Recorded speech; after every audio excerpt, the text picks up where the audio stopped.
Okay, welcome to today's session on the opportunities and challenges of modelling complex health behaviour. It's really great to see so many of you online this morning, and also want to thank the organisers of Social Simulation Week for hosting this session. So my name is Alice MacLachlan. I'm from the University of Glasgow and I'll be chairing the session today.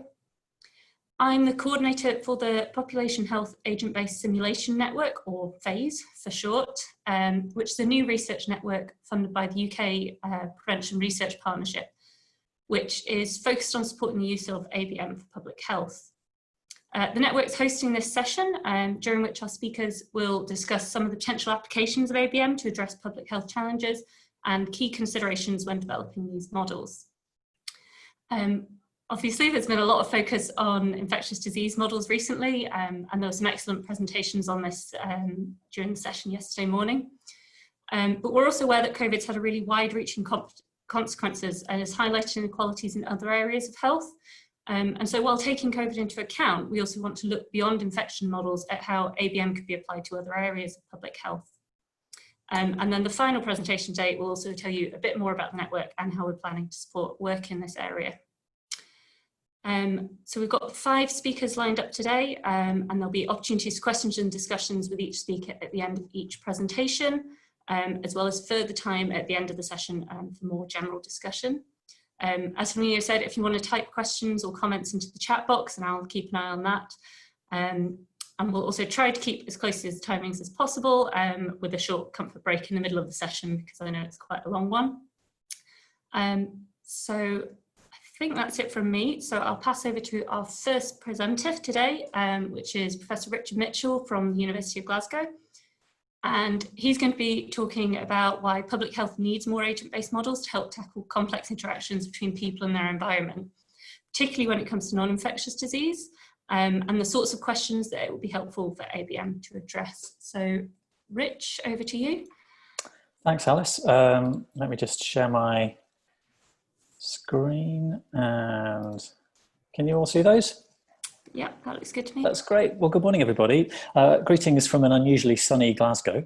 It's great to be here at the conference. This is my first time. I've really enjoyed sitting in on the different sessions. It's been really inspiring. So I'm going to talk a little bit, not really about simulation in the technical sense, but more about a need for it in my discipline, public health. I'm an epidemiologist and a health geographer, and the title of the talk really specifies the situation that I think public health is in. As Alice has alluded to, we're part of PHASE, which is a network, and I'm not going to say too much about it just now because Lawrence Moore is going to be talking about that at the end of the session, and he's my boss, so if I steal his slides, he'll be really cross. But I just wanted to point out that the slightly kind of 1980s video game logo here, and we've got blue dots and we've got green dots, and I think our starting point for PHASE is that if, for example, the blue dots are simulation people and the green dots are public health people, generally my argument is the current situation is that we are not mixing enough. And I want to kind of set out why I think that's something that we need to correct. So I've had to make some assumptions for this talk. And the assumption that I've made is that most of the audience here are simulation people and systems people rather than public health people. Having been in the conference, it's clear that there are some people here who do have public health expertise. And I apologise to you because this is going to be a bit like teaching you to suck eggs for the next few minutes. But rest assured, I'm going to be brief and I hope you'll find what I have to say interesting. So my assumption is that you don't really know much about population or public health. So what is it? So this is a slide that I've stolen from the Institute of Medicine, and I like it as a definition of what public health is, what we as a society do collectively to assure the conditions in which people can be healthy. And that's just so gloriously opaque and broad that I think it perfectly captures what public health is, which is often something that is incredibly opaque and particularly broad. Now, I think that if you stop people in the street and ask them about health, particularly if you ask politicians about health, this is their idea of what health is. We tend to think about it as a one-to-one relationship between individuals and their doctors. There's an enormous amount of focus on healthcare. When we've got a health problem, we want to go to the doctor to be treated. And that's kind of how we think about health, particularly politically. Population health isn't really thinking in that way. We're not really that interested, to be honest, in individuals. What we do is to ask for whole populations, for all of us, if you like. We try to understand who is it in the population that tends to stay healthy, who tends to get sick, and what can we do to try to prevent that happening. And population health is generally quite focused on what we call upstream interventions. So things that we do to the environment, to our services, to our politics, to our economy, to try to protect health. And the classic examples of a population health intervention would be a sewage system. So if you have a city without a functioning sewage system, basically everybody gets sick just really within a matter of a few days. It's that important. So that's the kind of classic upstream population health intervention that we're interested in.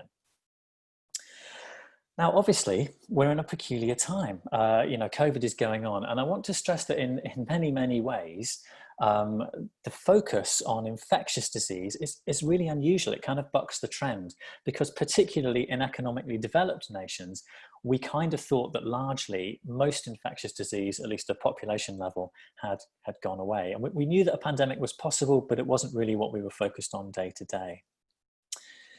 And just to illustrate that, this is a slide from the brilliant Our World in Data website, which looks at over the passage of time, the shift in the balance of health problems, the burden of health in the world between communicable diseases. So these are the things that you catch, like COVID, like cholera, versus non-communicable diseases. So these are the kind of diseases of the modern age, things like heart disease and cancer. And you can see that over time, there's been a steep rise in the proportion of health problems that are from NCDs and a shrink in the proportion that are communicable disease.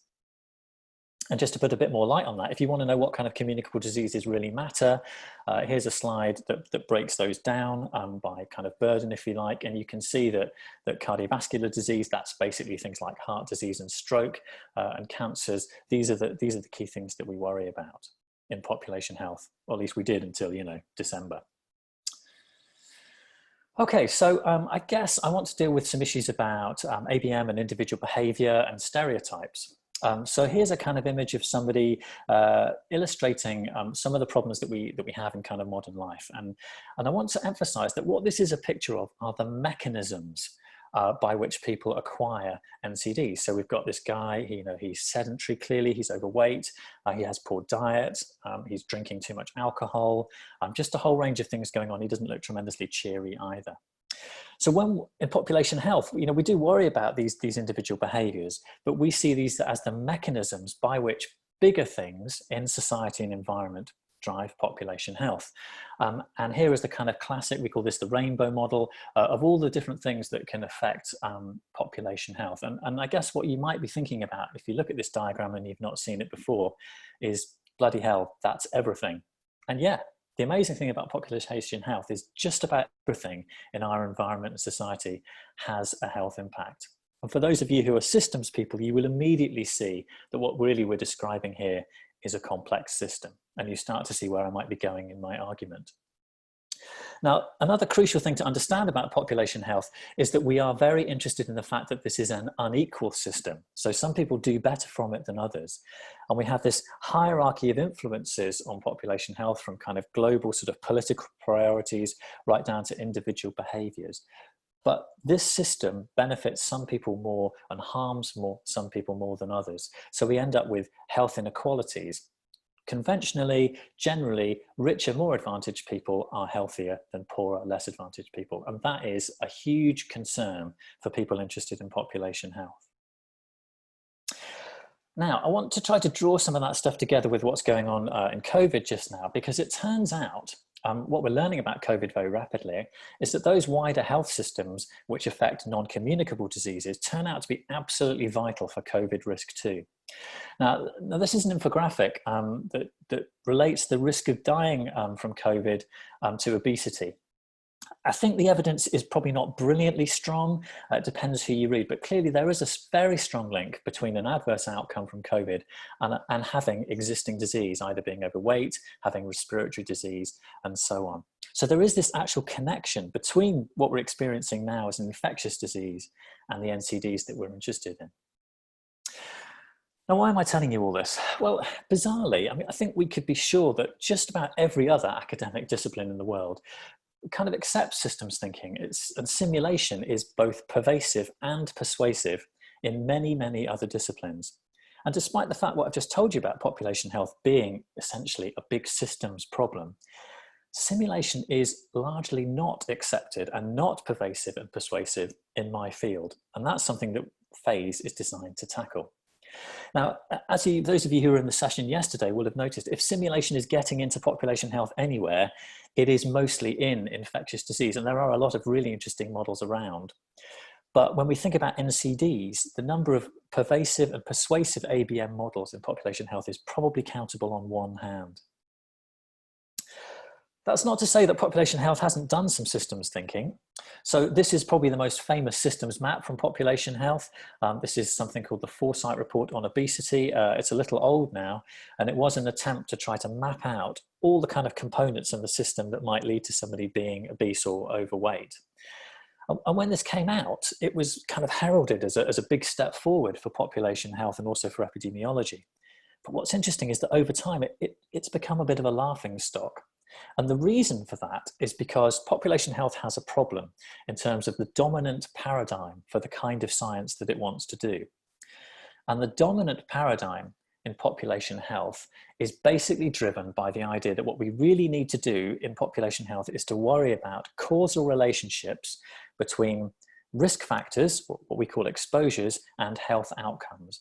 And what we really want to do, ideally, is just lots of randomized controlled trials that confirm causal relationships. And of course, the whole point of a randomized controlled trial is that you wall off, you silo off the rest of the system to understand these particular relationships.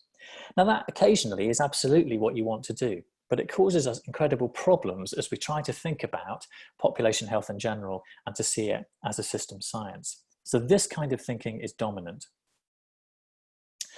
So I have been, in the last few months, working very hard with Public Health Scotland and the Scottish Government as we try to tackle the implications of COVID. And what's very interesting is that in that process, a whole range of questions have been raised that are absolutely suited to ABM and to simulation science.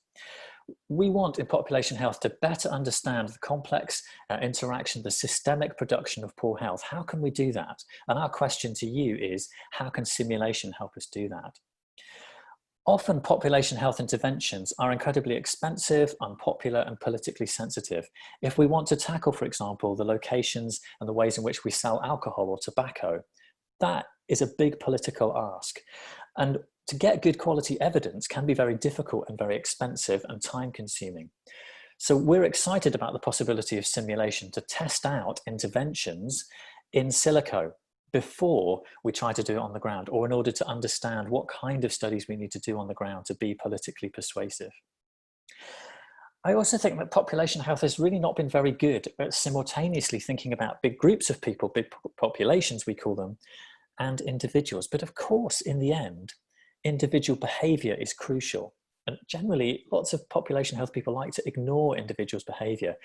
But the beauty of the ABM is that it can help us think about both, about individuals and about wider groups and how these things relate to each other. So I want to finish just with this slide here. This is a photo that I found lying around on the internet. It's a street in Japan. And I want to use it to try to help us think through some of the kind of things, some of the kind of questions that we might want simulation to ask. And if you think about this street scene in the context of COVID, let's think about what we've done in COVID. So we've asked people to stop interacting, doing this everyday activity. So if people do that, then of course they take less exercise, they become socially isolated. Some people get miserable. As a consequence, for example, some people drink more. Plenty of evidence that that's been going on, certainly in the UK. Many people will lose their jobs, and then they lose their ability to survive financially. They can't seek help as easily, and they get sicker. Now, what's also interesting, of course, is that you can ask people to behave in a particular way, but it's clear that some people don't follow the rules and they interact anyway, and we're seeing that right now in the UK. So we have this idea of worrying about contagion, both as a consequence of the virus, but also of contagion of behavior. People see other people behaving poorly, and then maybe some of them will take that on. Who is it that is most able to respond to lockdown? Who is it that's most exposed to COVID? And if people change their way of living, for example, in the UK during lockdown, people stopped commuting. There is a suggestion that they don't want to go back to doing that. So does that mean that we need to redesign our streets to enable people to actively travel? Where will we put the cars? Can more people cycle? Can we use parts of the city in a different way to help people socially distance? Can our parks become schools, for example? So I've been in a series of conversations with people in Public Health Scotland. All of those things that I've just said to you are questions that I have been asked. You know, how can we know what is going to happen? And we think that simulation is at least one way that we might be able to try to tackle these issues. And that's what this morning is about. Big population health problems in a context of COVID, and us asking the simulation community to come and work with us. So we need you. Population health needs people who understand that simulation can be helpful and who know how to do it. We think it's a really rewarding area to work in. And to put it bluntly, scientist to scientist, there's a shed load of money sitting here. People want answers to these questions, and it tends not to be the health research budgets that get cut first in a fiscal crisis, because health, of course, is a political and social priority. So please do come listen to us, get involved in phase, and come and work with us. We'd be really excited. And just to finish up with the obligatory funding acknowledgement, so we're funded by the UK PRP and the MRC. And that's all I want to say. Thank you very much.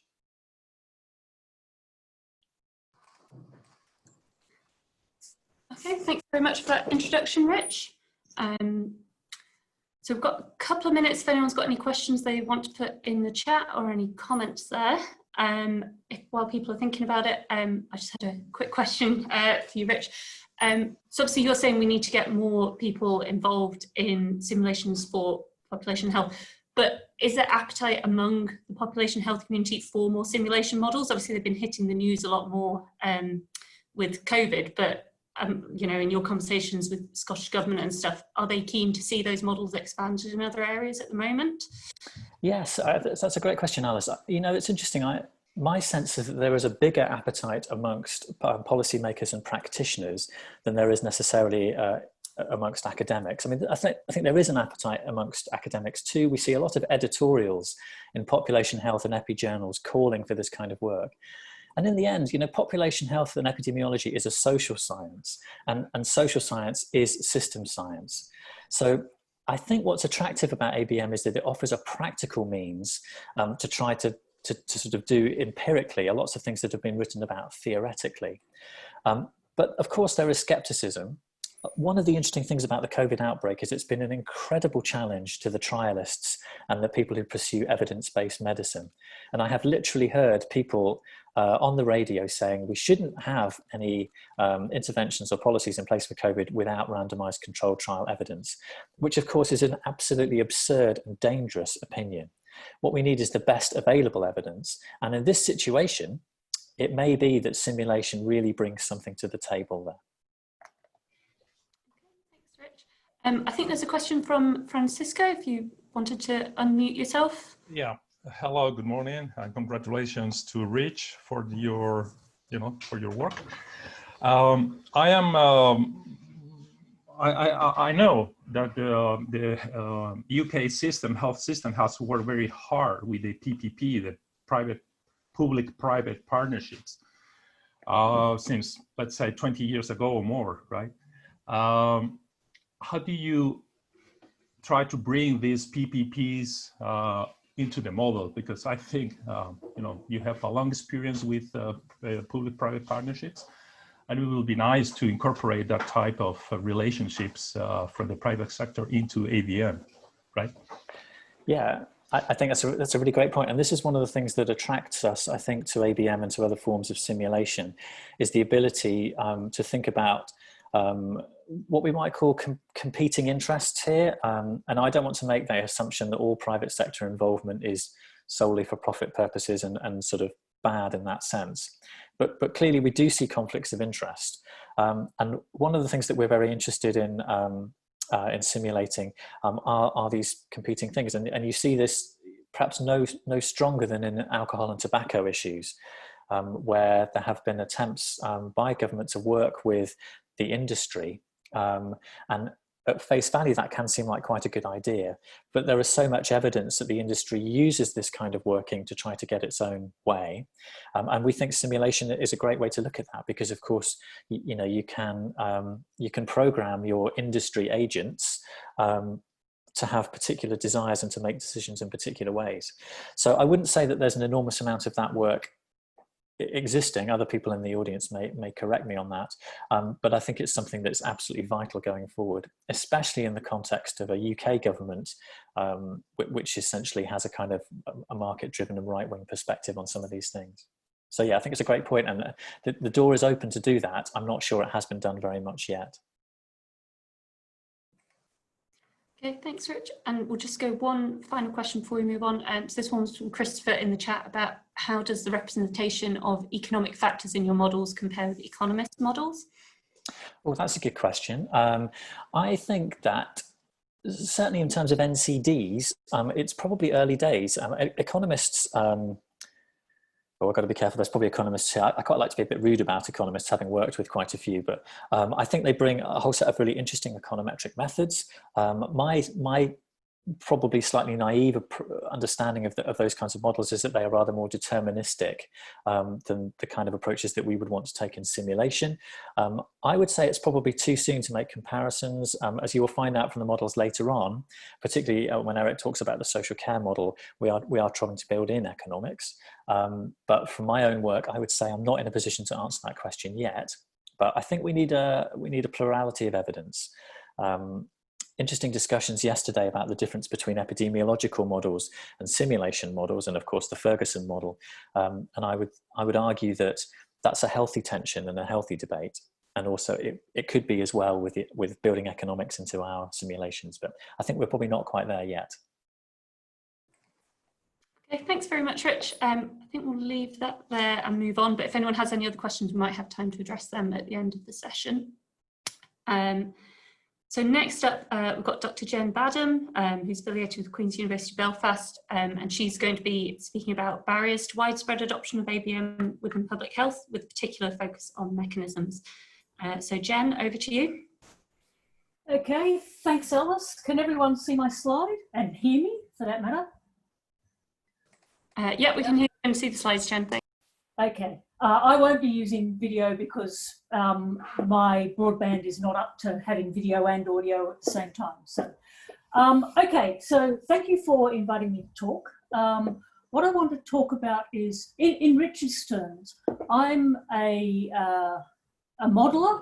I'm mostly a social scientist, but I've spent a lot of time in public health. So I think that makes me a blue square that's sort of moving slightly towards the green side. And what I want to talk about today is what I see as one of the very big barriers for why ABM is so difficult to adopt, or has been so far unsuccessful in being adopted in public health, for public health questions.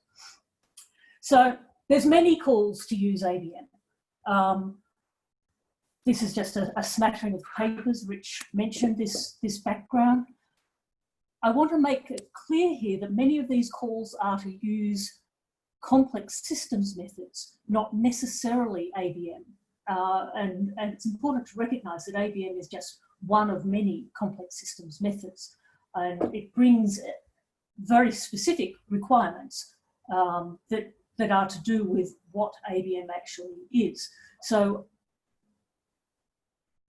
despite all these calls, it's still somewhat of a niche method. I mean, this review is getting a bit out of date now, but back about 5 years ago, a systematic review found 22 disease studies using agent-based models, but they were restricted to the health literature. And of course, a lot of simulation studies are actually in journals like JAS or whatever, rather than in the health literature.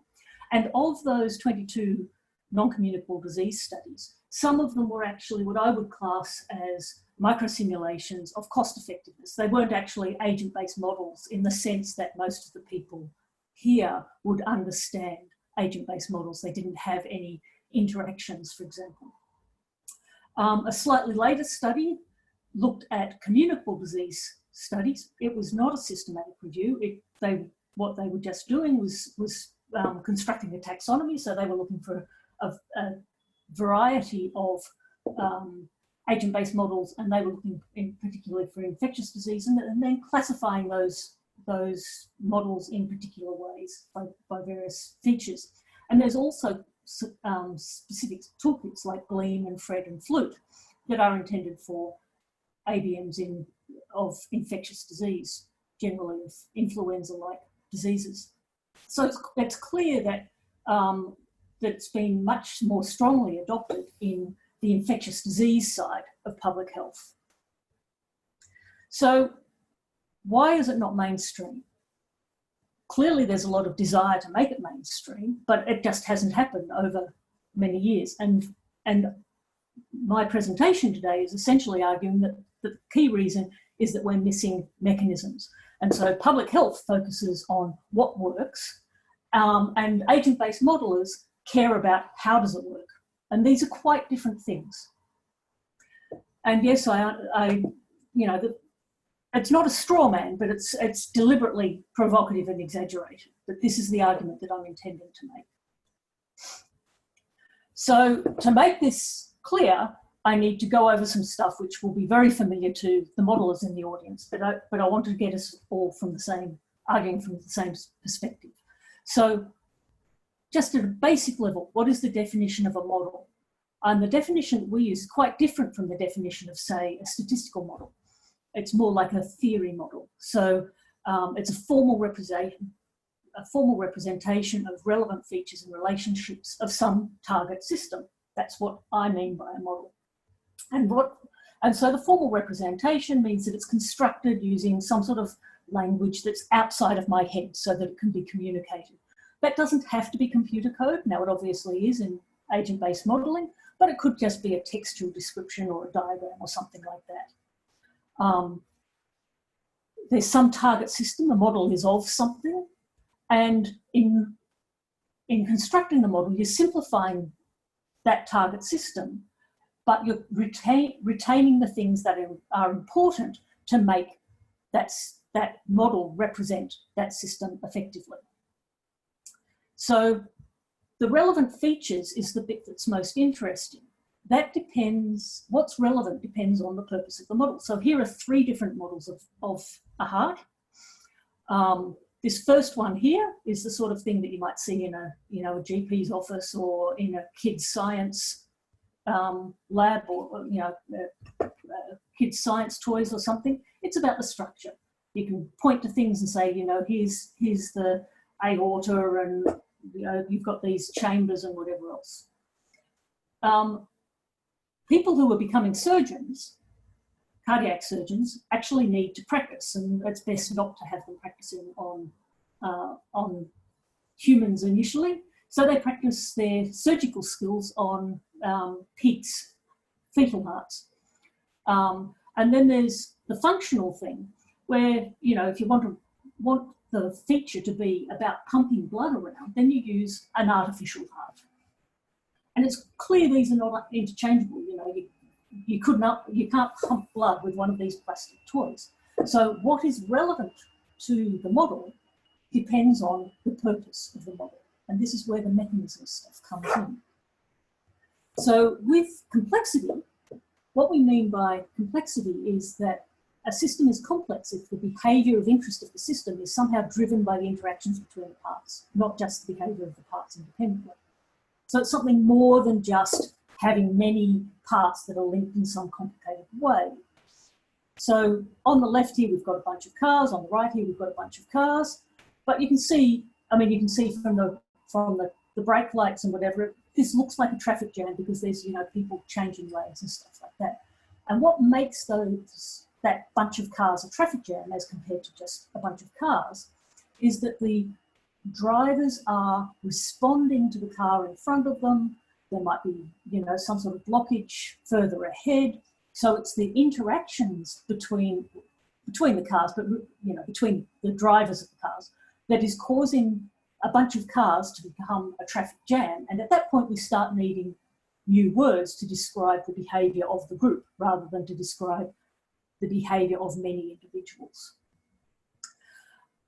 The other thing that's that an ABM is that it's a simulation. And a simulation is a model of a process. So something that occurs through time, the state of the world changes, and there's some sort of series of actions or decisions and their consequences.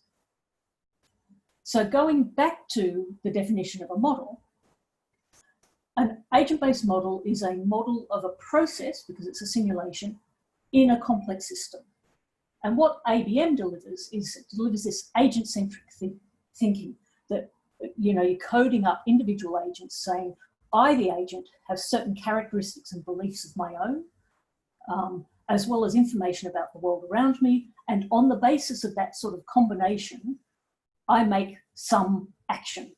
And that action can have consequences for the world as well. So the features that are therefore relevant are the personal characteristics that affect the agent's choice, the physical and social environment factors that affect the agent's choice, some sort of rules to combine these features and lead to some sort of action, and the impact of that action on the self and the environment. Now, all of that is familiar to the ABMers in the audience, but that's the perspective that ABM imposes, in some sense, on the questions that you can ask.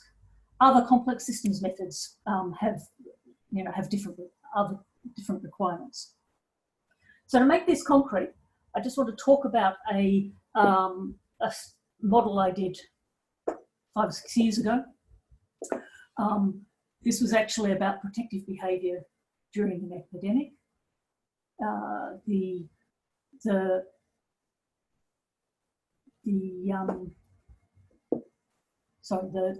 It was about H1N1. The prototype, it was a prototype for communication planning. Agents adopt and drop behaviour. So that behaviour can be vaccination, but it can also be hand hygiene or masks or so on. And the question is, how should agents decide on their behaviour? I'm having an audio problem. Can somebody just say something to make sure I'm still there? Hi, Jen. Yeah, we can still hear you at the minute. Yep. Okay, thanks. So the question is, for this ABM, how should agents decide on, you know, you can't drop vaccination, but wearing or not wearing a face mask and hand hygiene and so on. The full design is in that paper if anybody is interested. Okay, so what was the design process for this model? Briefly, there were multiple theories, so we identified relevant factors from those. None of those theories was of themselves sufficient, so we sort of combined bits from each. And then we had to turn that into rules. So we adapted solutions from other modelers, and I'll just go into that in a little bit more detail.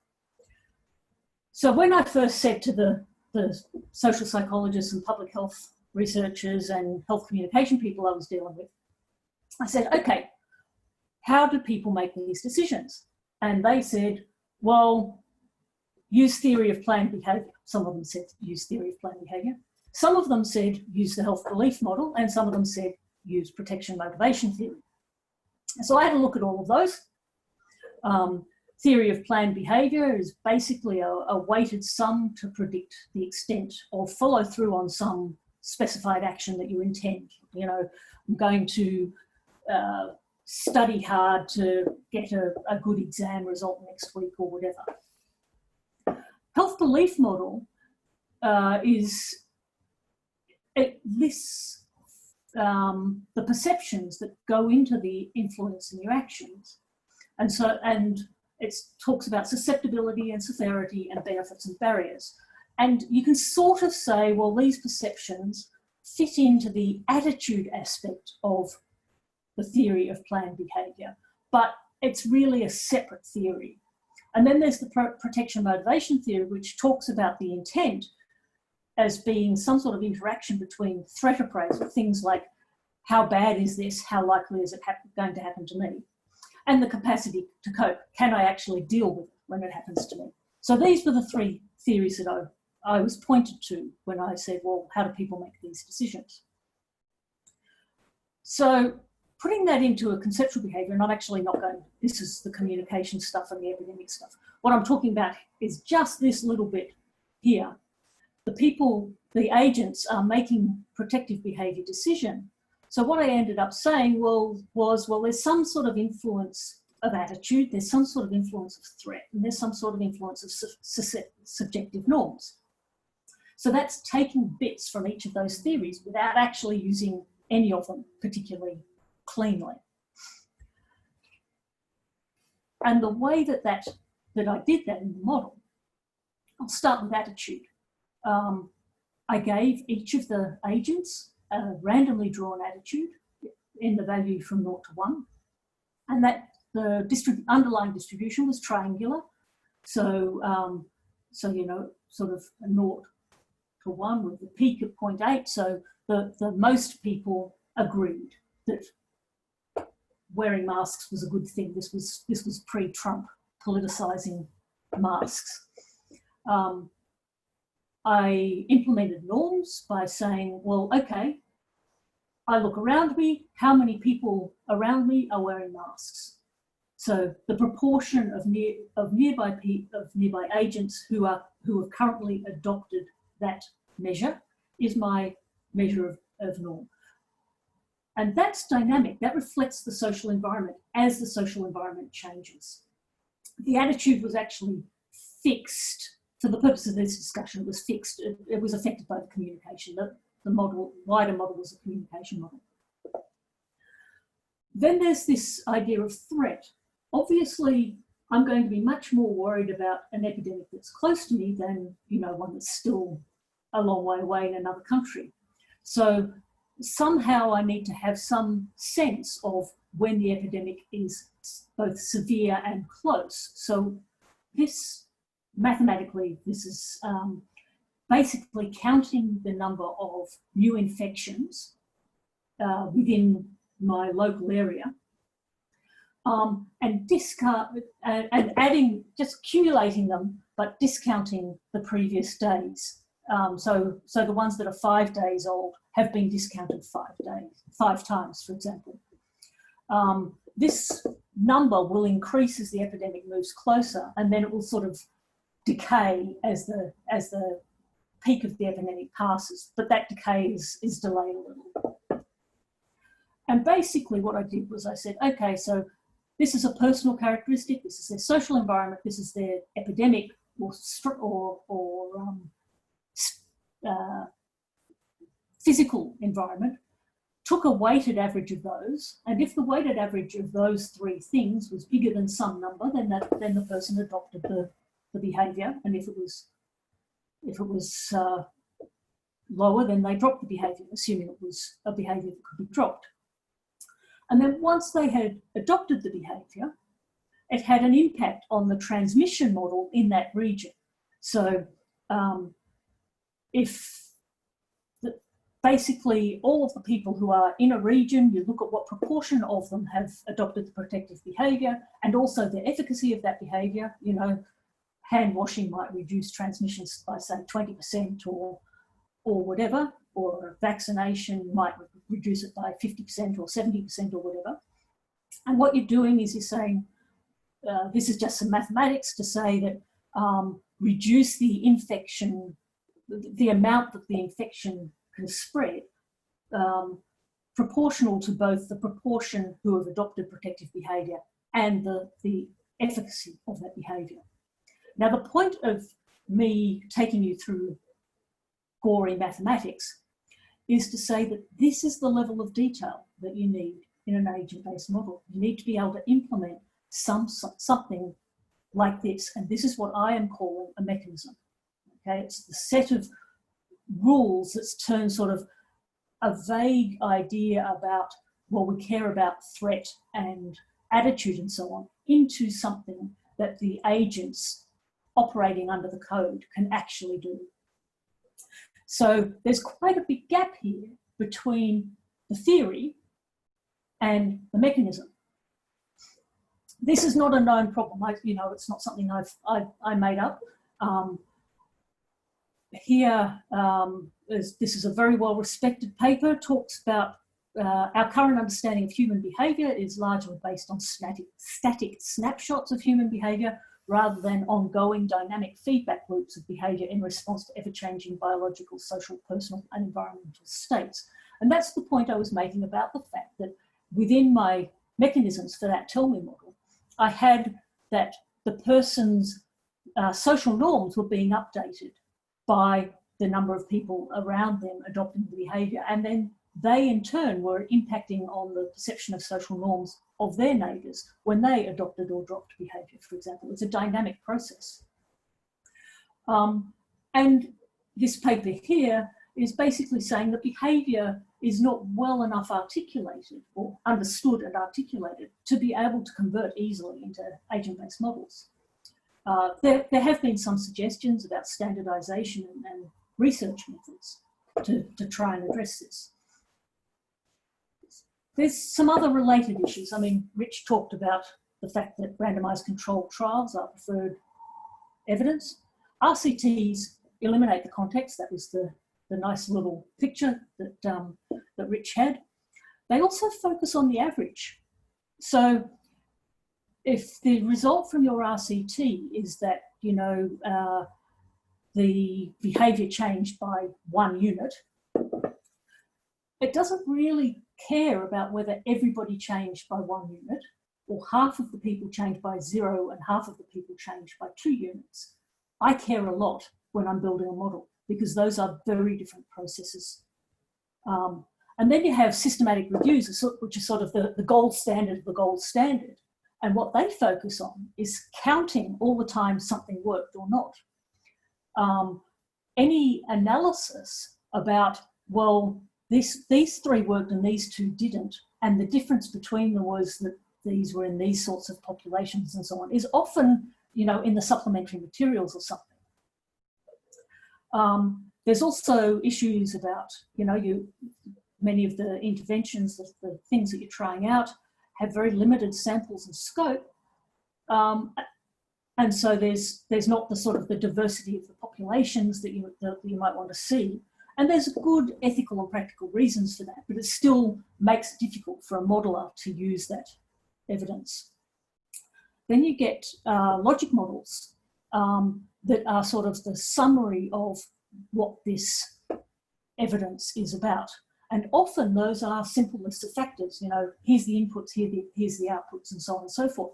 There's no path that says these inputs are responsible or are purported to be responsible for these outputs. There's also very few good examples to draw from. Yeah, the health journals are not really appropriate for model reporting. I'm building a COVID model at the moment, like pretty much every other modeler who works in health. And I started writing up a paper for that. I was intending to send it to the health literature. I couldn't make it work.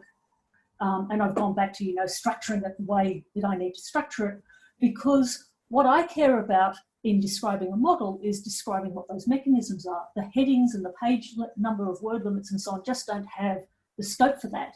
And I can't move that to the supplementary material because that's the core of how this model works. The reviewers may have subject matter expertise rather than ABM expertise, so on. So this makes it difficult for public health researchers in particular to find good examples because there aren't that many good examples in the health literature. And the other journals are not as widely read. There's also very few mentors. You know, this is a self-fulfilling prophecy. If you don't have somebody who can model, then they can't teach other people who can model, and so it just stays there. So how do we make progress? I've got four suggestions. One is about synthesis, so designing the model together. A model can be considered a device for bringing together disciplinary and stakeholder knowledge. It stimulates communication and captures shared understandings that comes from disciplining interdisciplinarity. So designing the model together by going through that modelling process, the rigour of that modelling process articulates the mechanisms, because I will say, well, how does that work? You know, what sorts of things do people think about in making those decisions? And that avoids the modeler, me, independently making implementation decisions, which you can read as making things up. Another thing is try and think about mechanisms very explicitly. I view mechanisms as a way of bridging the sort of the gap between the public health and modelers, public health researchers and modelers. But I think it also bridges the gap into other disciplines, because everybody can talk about, well, how does that work? And that can focus on where we agree and disagree. And I think that's one of the reasons that epidemiology has been more successful in doing ABM, because epidemiology already has mechanisms, you know, that people talk about transmission. And so there are research designs that illuminate mechanisms, things like, you know, it's small, intensive, real-time monitoring of what people are doing, and then qualitative follow-up with, you know, your behaviour change. Can you tell me why? Can you tell me some of the reasons that you were thinking? You know, what were you thinking when you changed your behaviour? Thinking more about exploratory analysis. Don't just go to the, you know, statistical summary that says, yes, that had an effect of this size with this statistical significance. Think more about exploratory analysis and publish exploratory analysis. And then there are analysis techniques that do focus on mechanisms, things like moderation and mediation analysis, but also realist evaluation, theory of change type things. All of these would help to highlight mechanisms. I also think that there's something that needs to be done with skills. As a modeler, we need to pay more attention to the sort of the non-modeling bits, the boring bits, if you like, the collecting the data, even things like the ethical considerations. You know, to get through an ethics board, some of the data collection may need to be changed. Well, if that takes out the data that I'm going to need, I need to be aware of that way back at the beginning and be able to say, well, that's a problem. We also need to ask better questions that elicit the how. From the public health researcher side, there is nothing like trying to build a model yourself. It's like any skill. Think about learning a musical instrument. It doesn't matter how many books you read about playing the instrument. It doesn't matter how many recordings you listen to. Yes, those things will make you better, but until you've actually started playing, you don't think about the right things in playing the music, okay? Building a model is exactly the same way. I don't need public health researchers to become modelers, but I do need people to have made that initial step into what does this, how do modelers think, so that then the discussion about mechanisms become more meaningful, and then involve the modeler as early as possible in research design. And finally, these sorts of things are a team effort. So the expectation should be a long relationship, so that, you know, we develop together, both the modelling side and the public health researcher side, develop together and understand each other's perspectives on the world. This may involve collaborating over several projects, but what it means is that you can't just sort of expect, you know, to hire a postdoc and have them come in and build this model for you if they haven't been involved in all of the development tasks that help to say, well, what data is available. So, conclusion. You've probably already worked out that this is what I want you to take away. If you've asked me as a modeler to work with you to build an ABM about public health behaviour, I'm going to ask, what process are you modelling? Because it's a simulation, there must be some process. And how do people make decisions that enact the process of interest? What are the mechanisms? And then you either need to have answers or at least a plan to get them, or we just won't be able to make any sort of progress. We can develop that plan to get them together, but that's the perspective that I'm actually going to bring. So thank you very much. That's the end of my talk. I'll just figure out how to unshare. Okay. That was great. Thanks so much, Jen. Really clear presentation there. So I know we have a question from Francisco, if you want to unmute yourself and ask Jen the question. Yes. Yeah, yes, I would like to have Jen's opinion about ABM standardization. if she thinks it's possible and advisable to have that progress in AVM. I'm not sure I quite understood the question. Are you asking whether I think that AVM is something that should be brought into public health research? No, I mean standardization not only for the health sector, but in general. I mean, do you think it will be advisable, it will contribute to AVM, development, to have some type of a standard method across industries? Do you think it's advisable to have that? Or do you think each industry should have, its own methods and practices, and let everybody work AVM as they understand it? Okay, certainly there are some things that need to be standardized and some things that don't. I mean, there's not really, I don't have a general opinion that it should all be standardized or it should not. There's, for example, there are standard methods about documentation, which personally I don't use when I report a model, but I know they exist and I do read them. I read through as a way of making sure that I report the important things in my model. But I often find that the actual standard doesn't lead me to reporting the model the way that emphasizes the things that I want.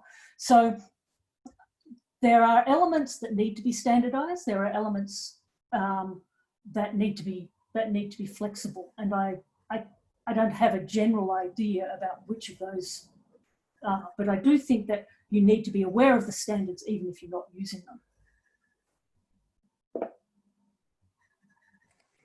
Okay, thanks, Jen.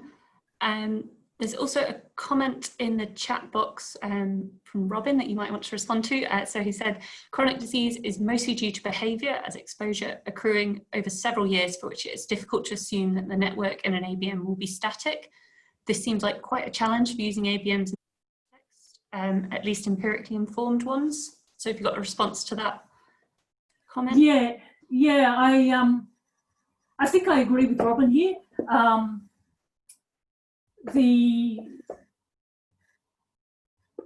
There are many different ways of thinking about complex systems, and an ABM is very process oriented.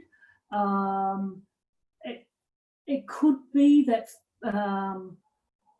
I'm assuming here, Robin, that you're talking about social networks. Yeah. Things that happen over many years. If you're focusing on the network, I would actually be saying that you should be using something like RCNA or those sorts of network specific tools.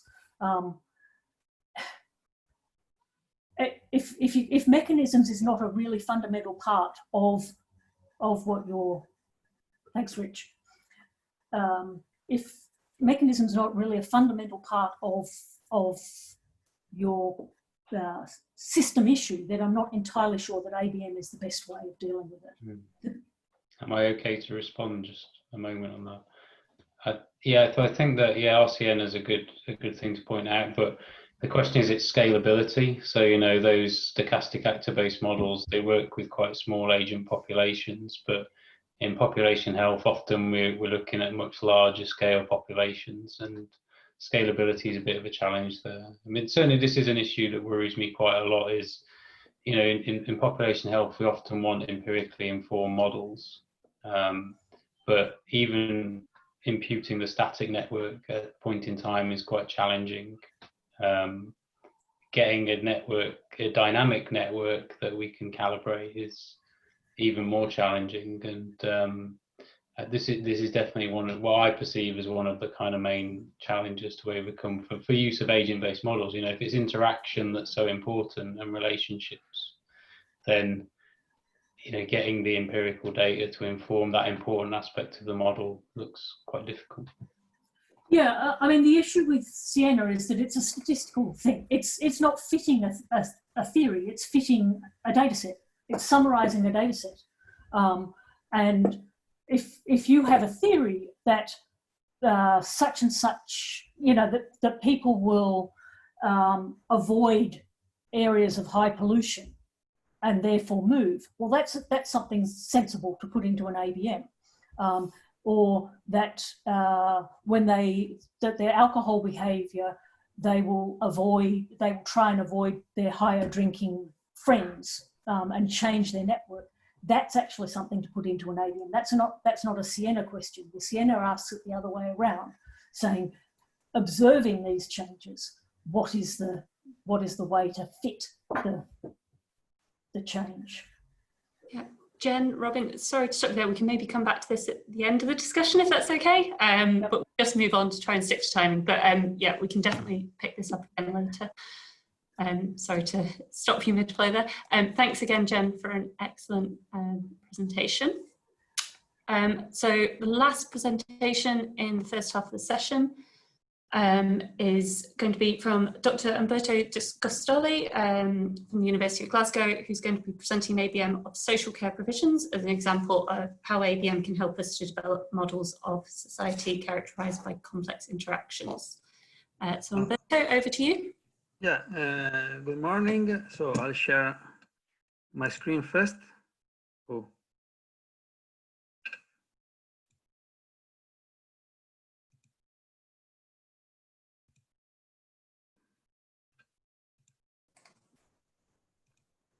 Okay, does it work? Yep, that's great, thanks. Okay, in this presentation, I will present a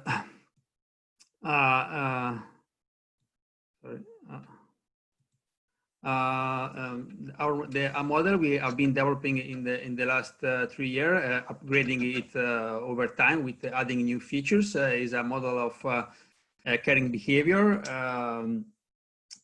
in the Scottish population, and which I developed with Eric Silverman at the University of Glasgow.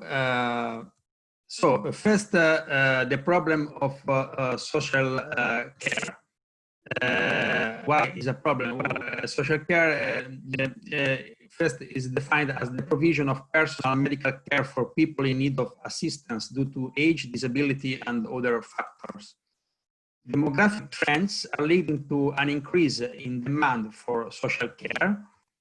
And for example, in the UK, nearly 50% of Umberto, sorry to interrupt. Your sound's breaking up a little bit. Do you want to try turning off your video and see if that improves it? Oh, yeah, sorry, yeah.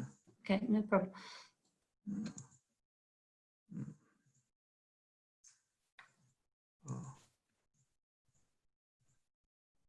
So,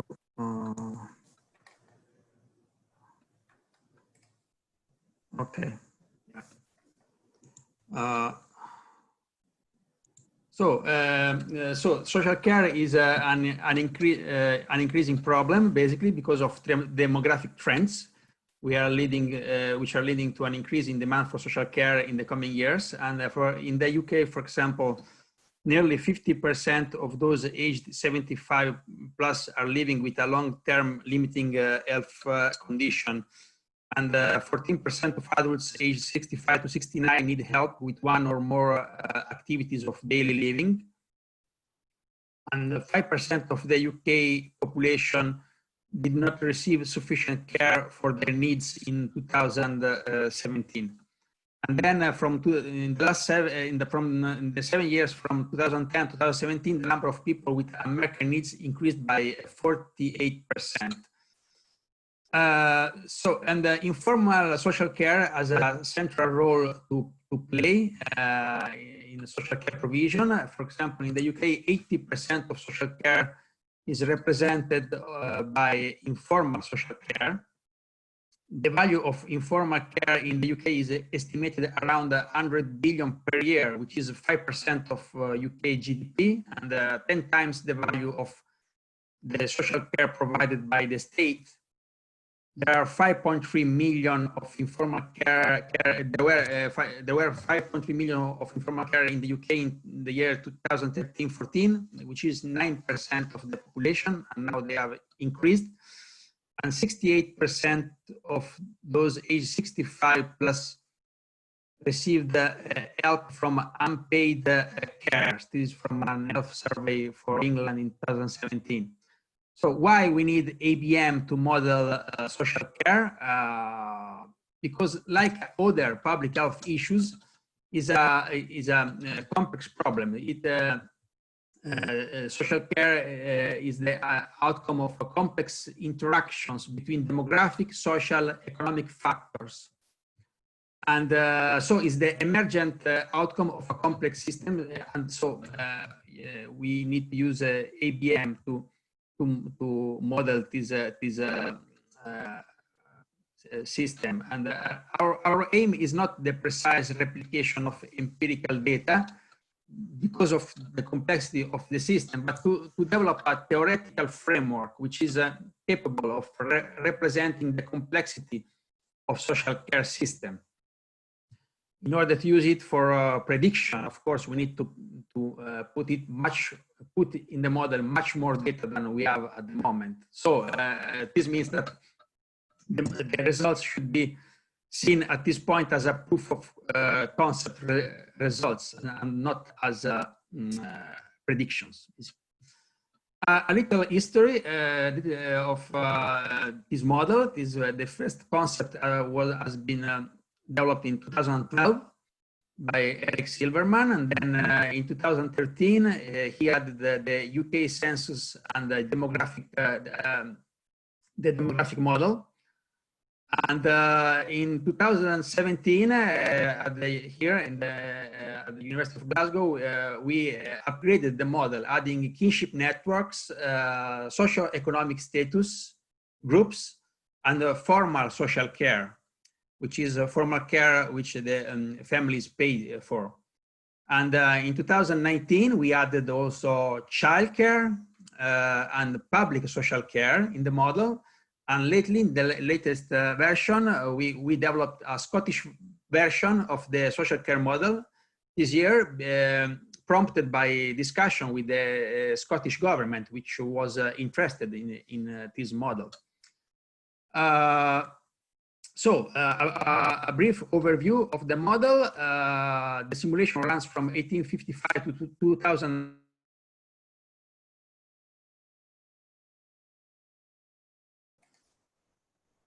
Umberto, I think we just lost you there. And 1855 is the year we have set on. Can you hear me? Sorry. Yeah, I think you're back now. Okay. Start this slide again. We sort of lost you mid first sentence. Okay, sorry. So the agent population is scaled down by a factor of 1 to 1,000.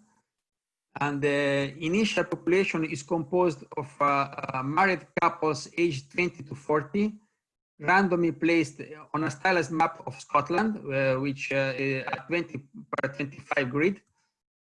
Each grid cell contains the density of households mirroring the Scottish population density. And the simulation runs in 1 year time step. And for each year, our weekly process is a model, basically. So we get the weekly figures for each year, basically. The model contains different modules. The first is the demographic module. So we have the agent's life course. Fertility rates are drawn from the human fertility database.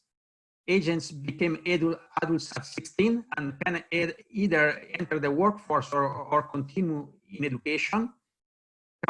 They can form partnership with other agents, and agents retire at 65 and begin receiving a pension, and then eventually they die. The mortality rates are drawn from a human mortality database. Then there is the relocation module.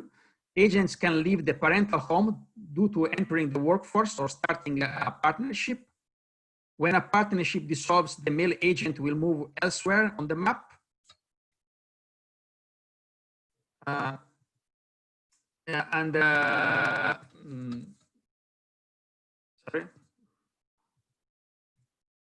And any dependent children will stay with the mother. A family may relocate to a new town depending on the size of the family and their length of stay in the current town. And the town they relocate to depends on the size of the town. retired agents with care needs may move with a probability into an adult child household, with probability which depends on the care supply which is provided by that household. Then, as I say, we introduce also a socio-economic structure in the model. After finishing the education, the agents enter the workforce, and their salary is a function of their socio-economic status, which is associated to their education level. And there are 5 different distinct socio-economic groups, which follow the approximated social grade produced by the Office for National Statistics, which differ by education level, wages, and career path. A higher socio-economic status is associated with lower mortality and fertility rates and a lower probability of developing care needs. And then we have also an intergenerational mobility process, allowing agents to move to a socioeconomic status different from that of their parents. So the social care demand. Agents begin in a healthy state with no care needs. And then as they, with a probability which depends on age and gender, they develop some conditions, health conditions, which imply some care need. So they from none they go to a low care need category, which is associated to 8 hours per week of care need, then moderate 16 hours, substantial, and critical. And agents who develop care needs do not recover in our model, but continue to progress to higher level of need over time. And the agent unmet care need age and unmet care need increase the probability of developing greater care needs, and the amount of unmet care need also increase the probability of hospitalization. Then we have the supply side of social care. Each agent has a kinship network, which is a network of households containing at least one agent with a kinship relationship to them. Agents with in this network with time or available income will provide informal or formal care to anyone in their kinship network with care need. And the agent's care supply depends on their stage of life, whether they are teenager, student, worker, or retired, the closeness of the kinship relation, and the geographical distance from the receiver. So in order to provide informal care, for example, the provider and the receiver must live in the same town. Higher income households can allocate a greater income share to formal care. And then we added, as I say, also childcare, which as a priority over the provision of social care, because in the UK, for example, there is a parental duty of care defined by law, whereas there is not such a duty for social care. Childcare can be supplied on a one-to-many basis, like we see, for an example, in the picture, but we assume that social care is provided on a one-to-one basis. So there is this main difference. And we assume that mothers allocate all their available supply to the newborn for the first year. All children aged 1 to 11 have the same childcare need, which we assume to be 50 hours per week. But part of that is provided by the state through nurseries and schools. So the childcare provision is affected by education policies. Then we added also the policy context for UK, but we adapted in the current version for Scotland. In Scotland, we have, for example, free personal and nursing care from 2002. So people over 65 needing care qualify to receive £174 per week to cover personal care costs. And the people of ages may qualify to receive 78 per week for nursing care within care homes. And then,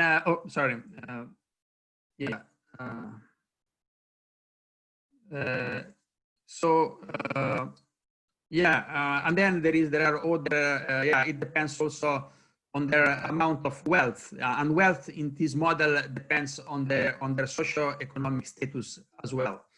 Then recently we introduced also the COVID-19, and basically in our model, the COVID-19 pandemic spreads among the population in 3 waves, starting in 2020. So there are 3 cycles: 2020, 2022, 2024.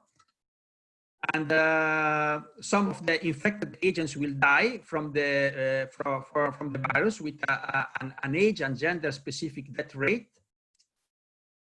In the basic scenario, we try some policies to see, and in the basic COVID-19 scenario, no containment policies are enforced, so there is no lockdown, and we assume that the whole population is infected at this stage, because if there are no containment policies. And we explore the effect of different lockdown policies, which is the lockdown only in the first wave, only in 2020, both in the first waves, 2020, 2022, and the third policy, the lockdown implemented in all 3 waves, and to see what happened. So I'll briefly show some typical run, the results of typical run. It is the average social care need from 1960 to 2050. We can see quite quite a steady increase, basically. Even maybe is speeding up the increase of social care need. And then the average hours of informal care supply, so the burden over the population on average increased from around 7 in 1980 to or between 8.59 in 2015. And then the amount of public social care provided, which also increased steadily from 1980, basically. And then the unmet social care need also. I mean, so there are not enough resources in the society to provide for all the social care need, and we can see that also the hours per week of unmet social care need increases up to the year 2000 to the end of the simulation. And then we will show the effects of COVID-19 and of the COVID-19, and we can see here the population. We can see that from the year 2020, the population decreased because of some people will die because of the virus. We can also see the 3 waves, the 3 steps of the green line, and also and this has effects on total social care needs as well, because with a higher probability, the people who will die are the oldest people in the population, who are also those with a higher social care need. And then here I will present the policy comparison, and we can see that very briefly here, basically the total social care need, the total public social care, and the total unmet care need will increase with the lockdown policies. This is because, of course, the more lockdown are implemented, and the less people, of course, will die. So the social care need, of course, are related to the, and we can see that in the last slide, in the last last figure, that the total deaths, of course, will be the highest in the benchmark case when no lockdown is implemented. And then as we implement more lockdowns, the first wave, second wave, and third wave, the number of deaths will decrease. And so, of course, we will have more social care need and unmet social care need as a result. So these are results that we expected, of course, but at least the simulation can give us an idea of the scale of these changes. So on a general, in general terms, what are the social and technical challenges of ABM in public health that we met? First, the lack of data for calibrating and validating the models. And then there is a difficulty to get inputs from experts and policymakers eventually to improve the model, because of course there are many aspects that can be improved. And then a third problem is the perception of social care as a topic for this specific project. And fourth, the funding and resources can be scarce, especially if we want to develop more sophisticated, more detailed models. And fifth, developing agent-based modeling needs long time scales, because we need they are complex models. They need to be debugged. They need to be there need to be a sensitivity analysis to understand what is happening. So it takes long time to develop models, much more time than for more traditional modeling techniques like statistical models. And our approach to tackle these problems, so we put together in order to develop this model, we looked at data available from a variety of sources, like government and third sector reports, newspaper article, and so on. We reached out social care experts, statisticians, and developed a collaboration with the Scottish government. We exposed this work to conferences, workshops, and seminars. Maybe some of you will remember that I presented an earlier version last year at this conference. Then we do the best we can, of course, with limited resources, but of course the lack of resources remains an issue to develop more detailed models, maybe that can be used for prediction purposes. And for the time scale, of course, we have been always upfront about the time scale we need. We have been careful not to promise what we couldn't deliver, knowing that to develop reliable, bug-free agent-based model of complex systems takes time. And so, the conclusion and future work for the future version of the model. Of course, we can simulate informal and formal care in other countries besides Scotland. And second, we are currently working to progress from the current simplistic portrayal, of course, of COVID-19. Spread to a more substantive epidemiological model, where the pandemic progress on a day-by-day basis and not on a yearly basis like in our current model. And through projects like PHASE, we are trying to build a community effort to mitigate the challenges I mentioned before. And but some issues such as funding are systemic. And we think that we need to work as a field together to address them. Thank you.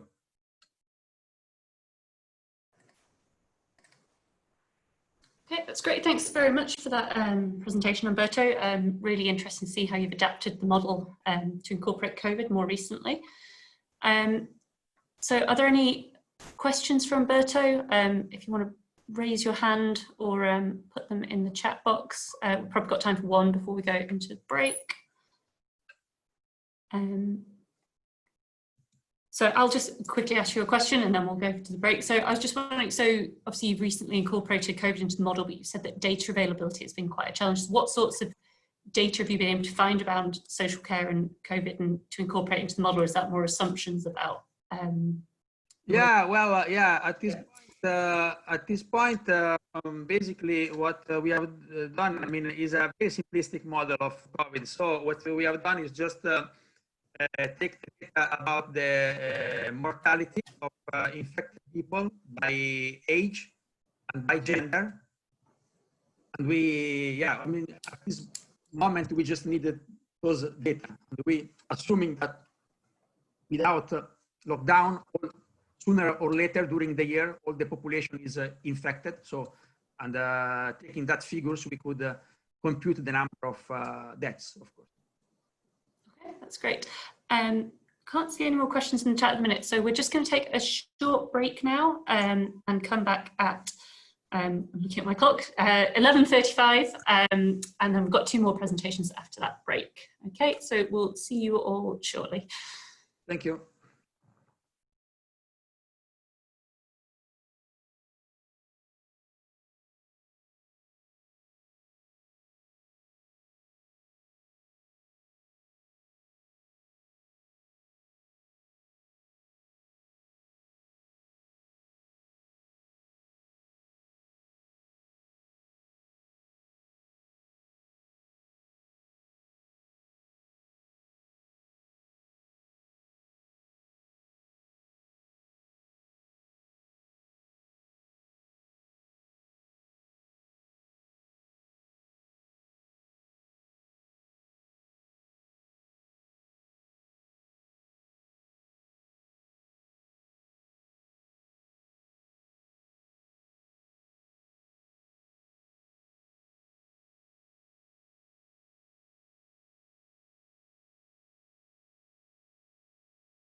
Okay, so according to the schedule, we're due to start again now.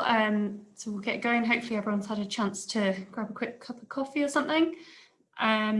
So our next speakers are Dr. Jonathan Amalga and Dr. Stefano Beccasia from the University of Glasgow, and they're going to be presenting a model looking at the feasibility of a smartphone-based track and trace app to mitigate COVID-19 epidemic.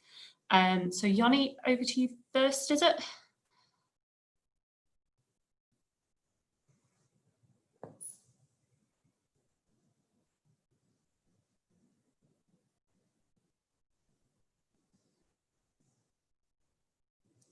I can see the slides, but I think you're still on mute. Okay, can you hear me now? Yep, there we go. Okay, hello everyone. I'll be presenting an agent-based model of COVID-19 that looks into the effectiveness of smartphone-based contact tracing. I will start with the model description, and after me, Stefano will present the results. So as we moved out of lockdown into the new reality of living with COVID-19, we rely on social distancing, good hygiene, and isolation of infected individuals from the rest of the susceptible population in order to reduce the spread. Public health system have this method of contact tracing in order to reduce the spread, which, as you know, recently been implemented using technology of smartphone-based application. The thing is that this technology is novel and haven't been tested in the past, so it's unknown whether it's going to work and reduce the spread. So we ask the questions of, will the usage of the app reduce or eliminate transmission completely? To what extent and under what conditions would the usage of the app will be effective? So first, in order to understand the transmission dynamic of COVID-19, there's two main processes that we need to understand. One of them is the contact pattern in the population, which is the outcome of interactions between individuals. These interactions are not random. They are an outcome of a social network that is the outcome of some social structure. And on the other side, we have the progression of the disease within individuals. And these progressions may vary according to different risk factors of individuals and may take different trajectories for each of them. And when both of these processes are taken together, the outcome is the spread of the virus in the population level with the famous curve of the epidemic and with the reproduction number, which is some kind of aggregation of these processes. So when we model this process, we start by establishing the contact pattern. As we do in agent-based modeling, we explicitly represent the system from the bottom up. So we represent the agents with the network. So in that case, we have different domain of network ties for each agent. And there is also an element of random contact that the agent might have in the population. So each agent have his contacts or its potential contacts, and we have different frequencies of contact with different domains of the network. So for example, an agent might go every day to school or work 5 times a week to school or work, while he might only once a week meet with relatives, while on a daily basis meeting random contacts. Another difference in the network is that there's different probabilities of transmission for different domains of contact. So while meeting randomly someone in the street, there's less probability of transmission compared to when you're in contact with your household. So we model this by looking at infected agents in the population and how their contact pattern goes along the week. So we model each day, and each day an infected agent meets its contacts. And by doing that, there's a probability of spread of the disease. So how do we build this network and the agents? We start with a census, in that case, of Glasgow, the Glasgow city. And then we generate agents based on geographical zones with attributes of gender, age, and household. Agents are matched to form household based on their attributes. And household members are linked into relatives that live outside of their households. Then children are assigned into classes within their zone and linked to classmates. And agents of similar age we form a friendship network and forming a scale-free network based on a Barbarasi-Albert algorithm, which creates a network that is based on a similarity of age, where some agents are connected, their degree is high, and some agents have only several contacts.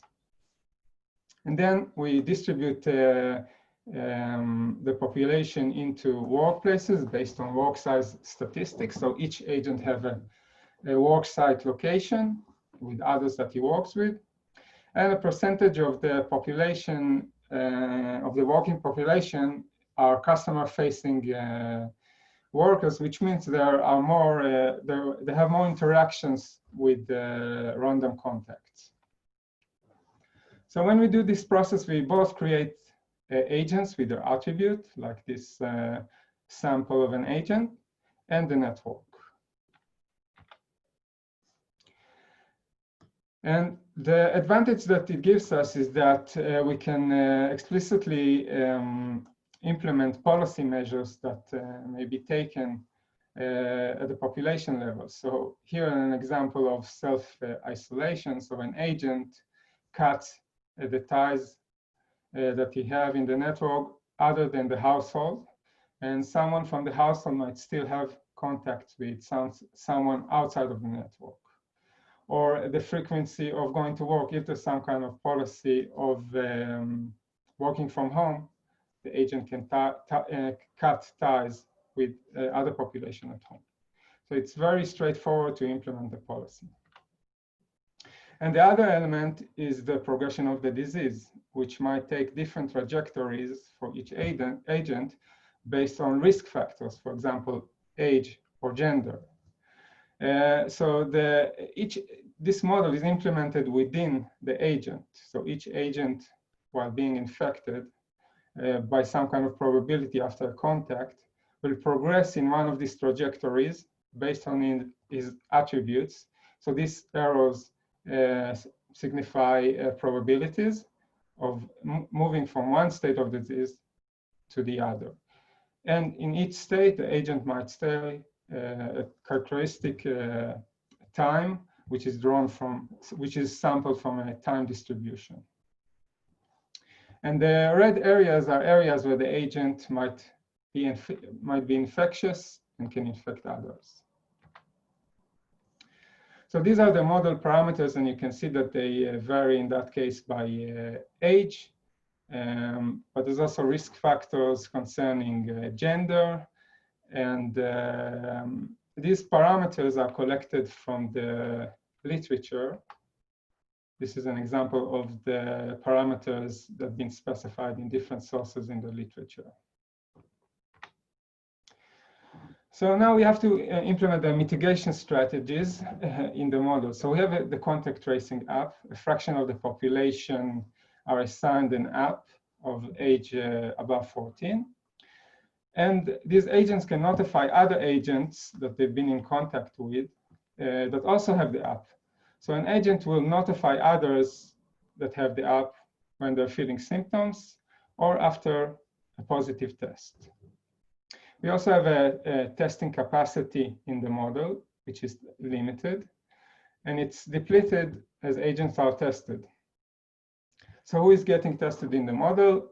It's either agents that have symptoms of COVID, agents that are notified by others using the app, and agents that might have the flu, but mistakenly think that they have COVID, and they're also going to try to get tested. And then we expect agents to self-isolate, but we also assume that agents have imperfect compliance with self-isolation. So they have to decide whether to isolate or not based on circumstances. So how is it implemented in the model? So we have some kind of, we assume some kind of tendency to self-isolate if you feel symptoms in the population with some kind of distribution. So most agents, if they feel they have symptoms, will isolate with some probability. But we also assume that if they only notified by the app that they've been exposed and they don't have symptoms, they are less likely to isolate compared if they would feel something. And then we have another assumptions that if agents are tested and they have certainty about their state, they are more likely to isolate. And you can see here formally how we implement it in the model. There's a parameter that controls the decrease in probability to isolate if I've been notified by the app. And this is how the decision-making procedure is implemented in the model. We can see that it's triggered by symptomatic agents that are becoming aware of their symptoms. And you can go with this diagram and see that if testing is available, they'll get tested and update the test capacity. And if they're positive, they will notify their households and ask them to isolate, and use their app to notify other contacts in the recent 10 days and ask them and notify them that they've been exposed. And this will trigger the behavior of other agents that are notified. And they'll also try to get tested. And if testing is available, they'll get tested and so on. So it might trigger another notification to other agents. So this is how the app is implemented in the model. So looking on validation, how can we validate that our model really produce realistic patterns of contacts? We compare the outcome on the left of contacts in the model to contacts, the distribution of contacts that are coming from a population survey in the UK. And we can see that the distributions are similar in how they look like. There's a long tail of power law. So several agents have a lot of interactions with, a lot of contacts with others, while the main distribution of agents follow log normal distributions, and they have only several contacts during the day. And then we looked into the transmission probability between agents, and we calibrated to generate a reproduction number of 2.8. And that was estimated for the UK in the first 3 weeks. So our initial scenario for calibration of the model is before we entered lockdown. And these are the numbers that were measured in the UK before lockdown started. And then we implemented the model using NetLogo. It's, as you know, an environment to implementing agent-based models. And you can explore and implement different type of policies such as lockdown, children are going to school, social distancing, and so on, and look on the dynamics of the spread. So now I will unshare my screen and let Stefano present the results. Right. Thanks very much. Rapid switch over. Can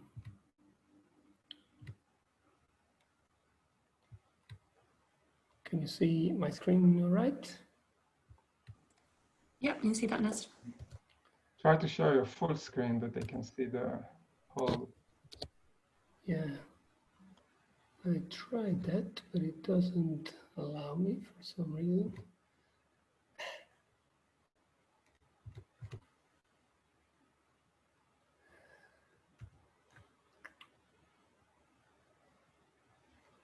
This one.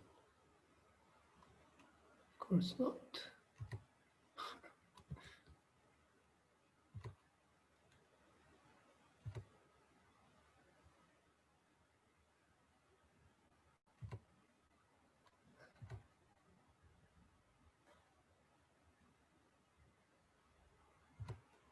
All right.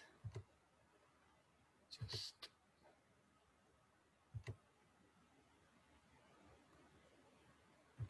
right. Okay. There's no way of sharing the full screen, so I'm afraid we will have to make do with this.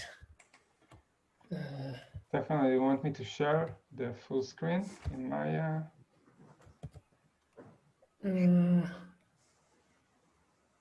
Yeah. Well, let's try that. We tried it 100 times, but obviously it's not working now.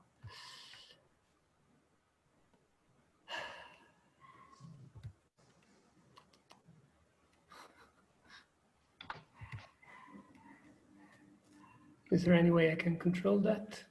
Yeah, you can tell me on the switch. Right. Okay. Okay. So yeah, this is the you've seen the way the model interface looks like in a sort of previous model incarnation. So the pandemic triggered the revenge of NetLogo. So we use that as well. I was glad to see that happening. So, so we ran a number of experiments with the model, simulating a post-lockdown scenario in the UK, with 7% of the population having encountered the virus at some point during the initial wave, and 0.7% of the population apparently still infected after the end of the lockdown. And we obviously model a situation in which social distancing measures are in place. And so we assume that the frequency of social contacts is reduced somehow. We assume that work days and school days are reduced as well, so mimicking the existence of a portion of remote working, at least for some of the workforce, for some of the time. We also assume that social distancing reduces the chance of infection as a result of protective measures, as the usage of face masks and increased hygiene and the rest of it.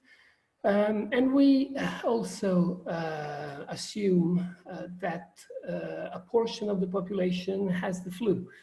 So influenza symptoms can be confused with COVID symptoms. So this proportion of our population at any point in time will try and seek COVID testing. And so we tested a range of parameters of the things we're interested in controlling. So we tested 5 levels of app adoption, 5 possible levels between 0 and sort of theoretical maximum of 80% of the adult population adopting the app. We also tested, tried the different capacities for testing in the system. So these are expressed as the proportion of the population that can be tested each week. And the numbers are based on subsequent UK policy announcements. So the 1.5% is roughly equivalent to the 100,000 tests per day that we were seeing a month or so ago. We also implement 2 different testing policies in the model. So one is sort of intuitive, first come, first served. So as someone seeks testing, if it is available, the person is given a test. And then when the stocks are depleted for the day, there's no room for anybody else. The other policy that we tried is to give priority to people who are showing symptoms, as opposed to those who only come because triggered from contact tracing or from being a relative of someone with the infection. We also test 2 levels of compliance with self-isolation, as Yanni showed. So the high level of compliance is almost on par with the probability of someone isolating when feeling the symptoms, whereas when we try the low, we assume that the person is half as likely to isolate when notified by the app than he is if displaying symptoms. And we also look into whether school closures may have an effect or not. So overall, it's around 200 combinations, each of which we repeated 20 times to discount for some of the stochasticity of the model. So if we look at what happens just by introducing the social distancing measures, so with no app and no tests in place, just the bare measures compared with our calibrated model, so the sort of do-nothing model in which the R reaches 2.8, you see that social distancing alone already manages to flatten the curve substantially. So this is both at peak and also the cumulative number of people who end up having had the disease at the end of the simulation also are decreased. And at the same time, the social distancing alone changes somehow the pattern of contagion. So the sources of infection are different when we introduce social distancing. The household becomes the primary locus of infection, if you may, as opposed to the workplace, which is where most people get infected, along with social interaction in the calibrated null model. Then this is where it gets more interesting. So what happens when we introduce testing and the contact tracing app on top of the social distancing? And this is what happens. So this particular diagram shows a rather plausible scenario of 1.5% of the population tested or capable of being tested each week. So which is more or less on par where we are with in the UK now. And as you see, an increase in the adoption of the contact tracing app manages to flatten the curve quite substantially. So interestingly, this is very similar to what the CMASOC model showed yesterday. Although they consider it a failure, we're more inclined to consider it a good result of the app. This is the sort of the other side of the coin. So more people, the curve being flattened is equivalent, implicates that more people have to be isolated. So as the adoption of the app increases, also the people who increase, or the people who have to isolate, increases. And this is because we are in a scenario of limited testing. If we check what happens in the ideal scenario in which testing is not limited, so this is the holy grail, if you can go to the next one, please. So the holy grail, sorry, the holy grail scenario in which testing is unlimited, is cheap, and is readily available. The curve is still flattened, so it's even more, the reduction is even more pronounced, but at the same time you have less people isolating, and this is because in this scenario, only those who actually need to isolate, those who get a positive test, isolate. So the app is extremely effective in this context where the testing is readily available and unlimited, so to speak. So this is the most interesting aspect of the model, in my opinion, and it's really afforded by the agent-based nature of this model. So it allows us to disentangle the relationship between the adoption of the contact tracing app and the availability of testing. So this is this plots the number of people who have been infected at the end of the pandemic. So this is the final state of the simulation. You have the number of people infected on your y-axis. On your x-axis, you have the testing capacity, and the box plots represent different adoption levels of the contact tracing app. So there's an almost quasi-linear relationship. You have, as you can see, for any level of testing, including when no testing at all is available, an increase in the adoption of the app translates in an increase of the people, or in a decrease, sorry, of the people who end up having contracted the virus. But this is primarily, so in this case, we are looking at the policy that prioritizes symptomatics. The picture is a little bit different if we test our first come, first served policy. So in this case, you have a situation, especially in the middle range. So if you look at 1.5 and 3% testing capacity, in which an increase in the adoption of the contact tracing app ends up counterproductive. So ends up with more people getting infected. And the reason for this is really, we're looking at a sort of spillover effect here, because the app, what the app does is that it triggers two competing dynamics in parallel, but competing. So on one hand, it informs agents and has some of those who are infected to isolate, even in the absence of a test or in the absence of symptoms. But on the other hand, it leads to a large depletion of tests, because when more people are notified by the app, more people seek testing, and most of these people will end up negative, but the tests are depleted. So, and this depletion prevents potentially infected people from being discovered.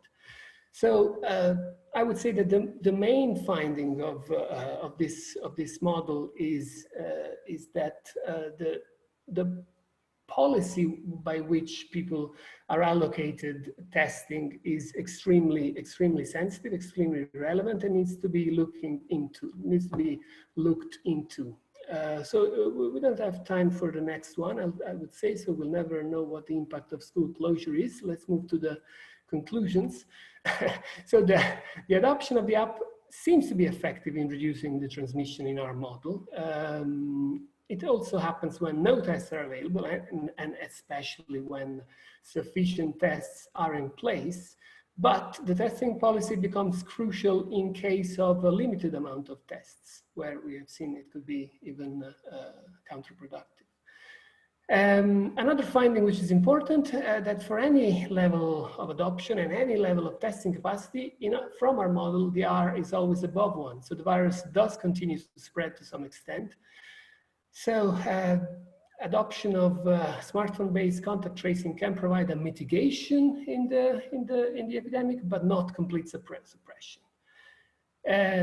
High testing capacities, as we said, increases the efficiency of the app because it reduces the number of people who have to self-isolate. And we estimate that the testing capacity that we required is significantly higher than what we currently have, although we can be optimistic because that capacity seems to be scaling up. Two mentions of other similar models. So unlike the very famous Oxford model, a mathematical model that was estimating that the contact tracing can be able to completely suppress the pandemic, it doesn't seem to be the case from our model. The CMASOC model had the opposite stance, so they estimated that the app is completely useless, although their results look not particularly dissimilar from our own. So there's a gap in interpretation there. It would be good to have a conversation with them. And finally, before I shut up, what the challenges of modeling in the age of COVID. The evidence was unfolding, sketching, sometimes was contradictory, sometimes was unreliable. For some things it was not existent at all, but isn't that the case almost every time with these kind of models? So this is a sort of hybrid model between an epidemiological one, but with a substantial agent-based touch, which allows us to uncover the kind of things that are really hard to be seen in traditional epidemiological models. And finally, last but not least, let me stress that what we focus on here is the qualitative insight, rather than the exact prediction of what the number of infected people will be at the end of the pandemic. What we really try to show here is that the pattern seems to be quite robust. So the decrease, the flattening of the curve is there for several parameter combinations, and also several different assumptions that we may have in terms of the concentration of transmission, in terms of contact patterns. Several of these combinations are equally realistic, let's say, and the pattern seems to surface in a good number of them. Thank you. I'm sorry for the initial glitches. Okay, that's great. Thanks so much, Stefano and Yanni. Does anyone have any immediate questions? I can't see any raised hands or anything in the chat at the moment. So in the interest of time, I think we'll move on to the next presentation, but if people do have questions, if you want to add them into the chat, and hopefully we'll have time at the end to come back to that in more general discussion. So the final presentation today is from Professor Lawrence Moore. He's director of the Phase Network, and he's just going to tell you a little bit more about what the network is aiming to do, and then we'll open up for general discussion after that. So Lawrence, over to you. Okay, thanks Alice, and can I just check you can hear and see things? Yep, got the slides, we can hear you. Okay, great. So thanks very much for your interest in the session, and this final sort of slot provides us with an opportunity just to let you know a little bit more about what we're trying to do with phase, and hopefully to engender your interest in engaging with us. And I'll just speak for 10 or 15 minutes, and then we'll have a discussion which can be about any of the topics that have come up already in the session, but also discussing general issues and how phase can, how you can potentially engage with phase. So phase is funded by the UK Prevention Research Partnership, which was is a consortium of a number of funding organisations, both a number of research councils in the UKRI, so MRC, EPSRC, ESRC and NERC, all contributing funding to this initiative, but also a number of charities, and these are charities particularly engaged in non-communicable diseases, so heart disease, cancer research, and also an increasing interest particularly in health inequalities, and an increasing interest in non-communicable diseases related to mental health and neurodegeneration such as dementia. So this funding initiative was really kind of set up by these funding organisations, also supported by the 4 health agencies in the 4 devolved countries of the UK, really to take a systems approach to tackling non-communicable diseases. And so we put in our proposal because we felt there was a need, if we're really wanting to take forward sort of systems-based research that generates solutions for policymakers. And we thought one of the things that really needed to be ramped up is the extent to which agent-based methods were used in population health. And so we felt one of the key things we would do is apply for network funding. That was one of the funding streams available under the UK PRP initiative. And so we were given funding for 4 years. We've just sort of come to the end of our first year.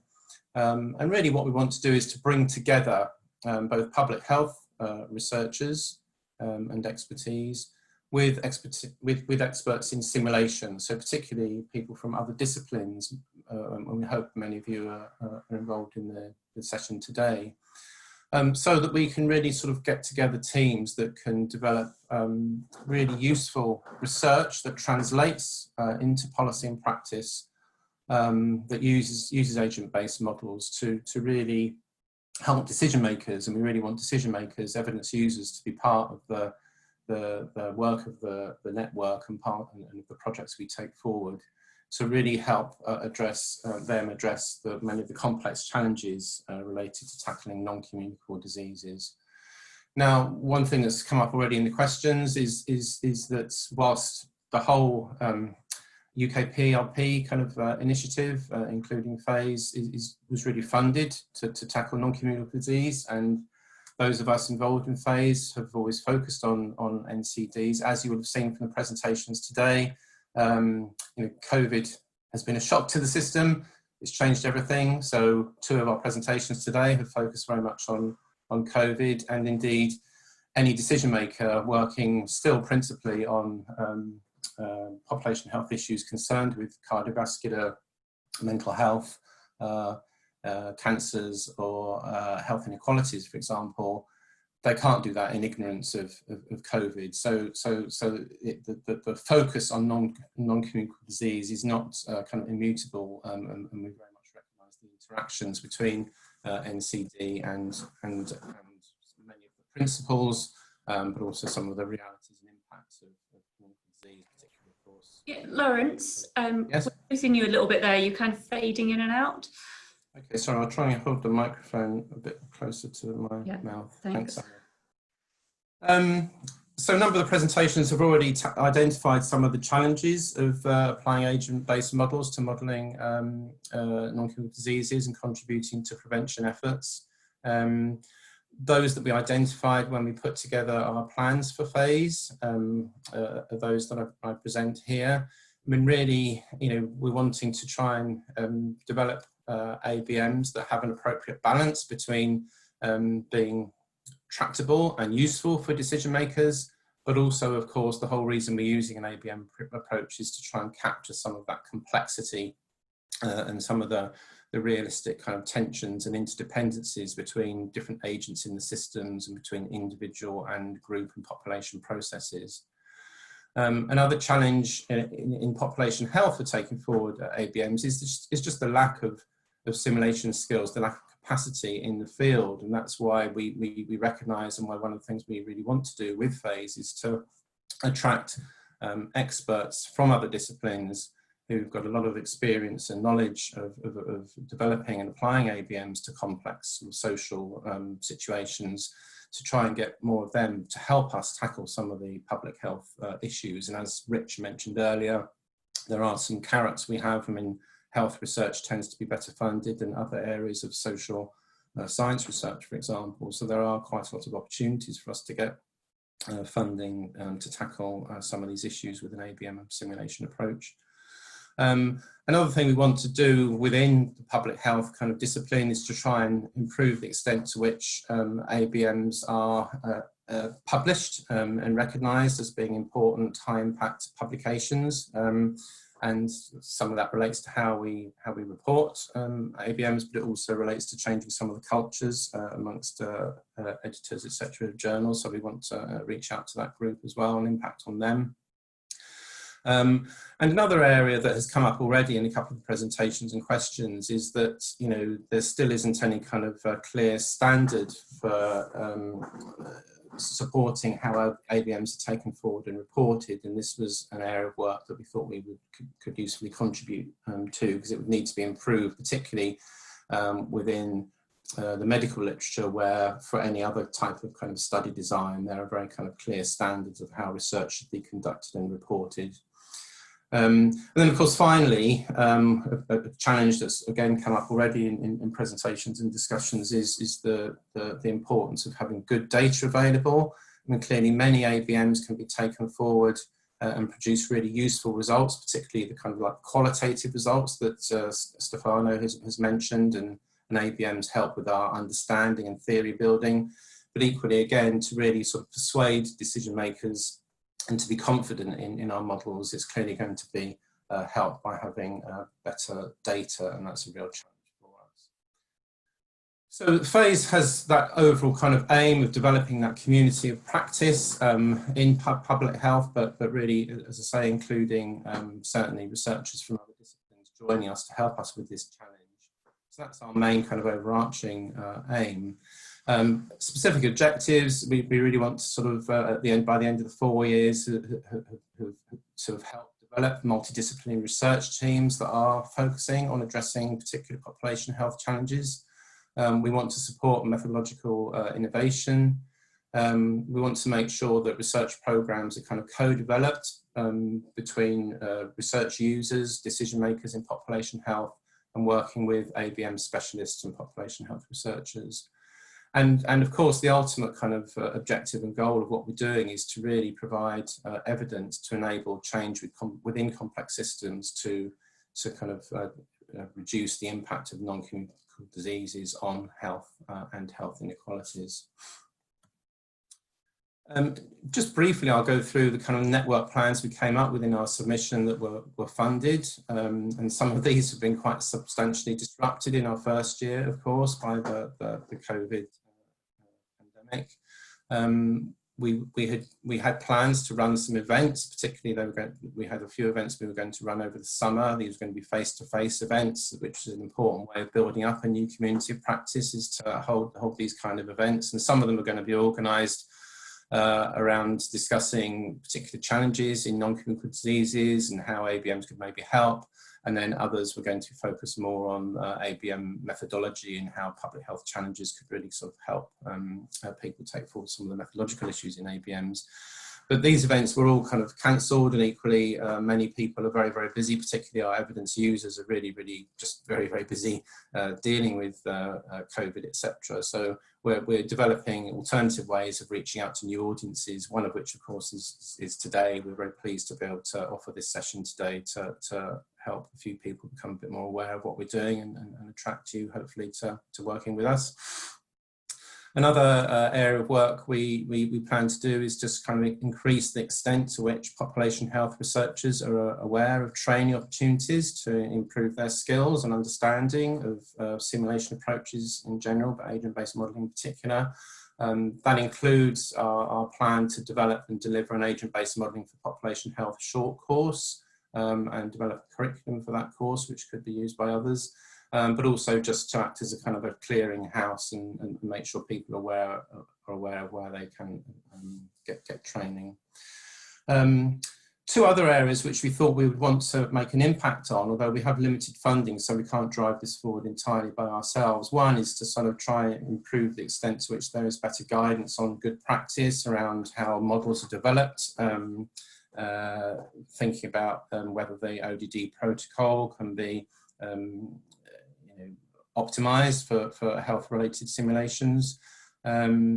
And develop some software construction standards. So we'd be very keen to work with others on this, and there are some other organisations we're working on with this already.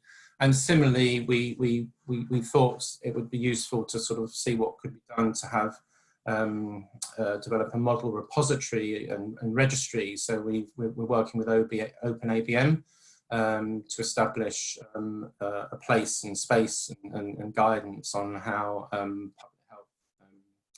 models can be deposited within the OpenABM context framework. And so that's another area we think is important, because clearly, COVID being a classic example, that a lot of new models have been developed from scratch in response to that emergency, and hopefully one of the things that will increasingly happen is that those different models can learn from each other and speak to each other and maybe be combined. The whole idea of model registry is to reduce research waste through duplication of effort. Fifthly, we want to make an impact on research funding. That's both through engaging with research funders, but also one of the things we have within our funding is up to £100,000 to invest in pump priming new project ideas. So again, one of the things we can offer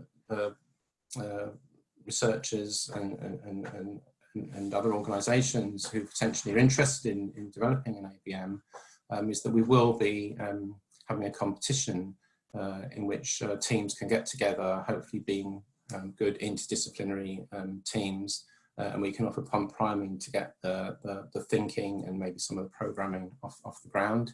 And actually, because of the challenges to some of our other plans, for example, the physical face-to-face meeting activity being reduced because of COVID, we're hoping to increase the amount of funding and support available for this type of pump priming activity and maybe to bring that forward. So watch this space on that.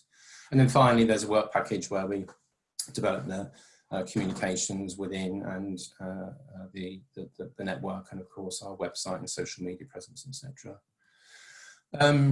As I said, there's four key kind of groups we really want to work with. So that's public health researchers, of course, and health decision makers. We really want our work to be being done with and for health decision makers.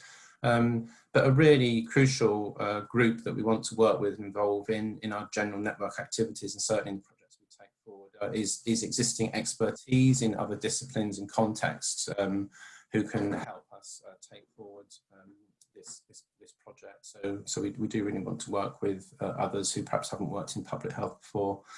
And also there's an emphasis of the funding initiative, but also an awareness amongst our team that some of the industrial partners we can potentially work with can really help. And we've had some good responses, both from hardware and software providers, but also from other organisations and consultancies who are already using ABMs to tackle some health-related issues. There's some organisations, for example, have done quite a lot of work with Public Health England. We'll be working with. The final thing I just wanted to kind of flag up is that we are just one of 4 networks funded by the UK PRP. They funded 4 networks and 4 consortia in their first round, and there's another funding round just being completed at the moment. So there will be some further consortium networks funded by UK PRP. Now, as I said initially, the whole idea of UK PRP was to take a systems approach to tackling key non-communicable disease issues. So we are currently developing within UK PRP a community of practice that connects the networks with the consortia. The consortia have a lot more money than we do. Their focus is taking forward different projects with kind of focus that are very broadly highlighted in the slide there. So I think one of the things we will see over the next few years is that whilst none of those consortia have specific plans in their funded work to take forward ABMs, they are taking forward other microsimulation and systems dynamic modelling approaches in most of their work.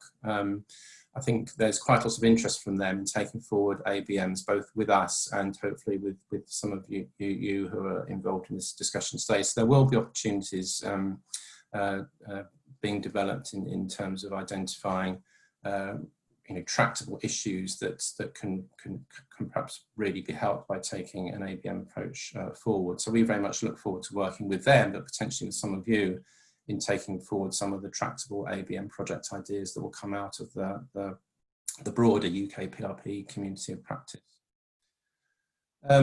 So that's really what I prepared to just give you an idea of what phase is about. I think we're now at the point where we can just move into a question and answer session.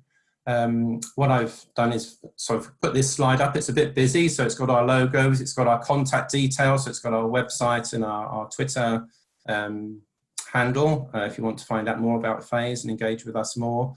So please do, in the Q&A session, ask any questions you have about phase and how you can engage with us.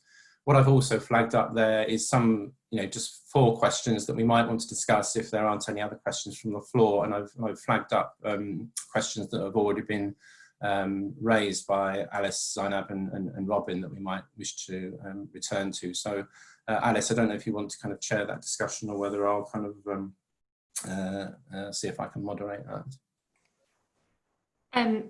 You can moderate that if it's easiest. I don't know if you want to start with maybe some of the comments on there, and then I can come back to the chat group because there's been quite a few comments in there as we're going on. Great. So if I just go through these 4 questions, and then but if any of you've got any other questions, either put them in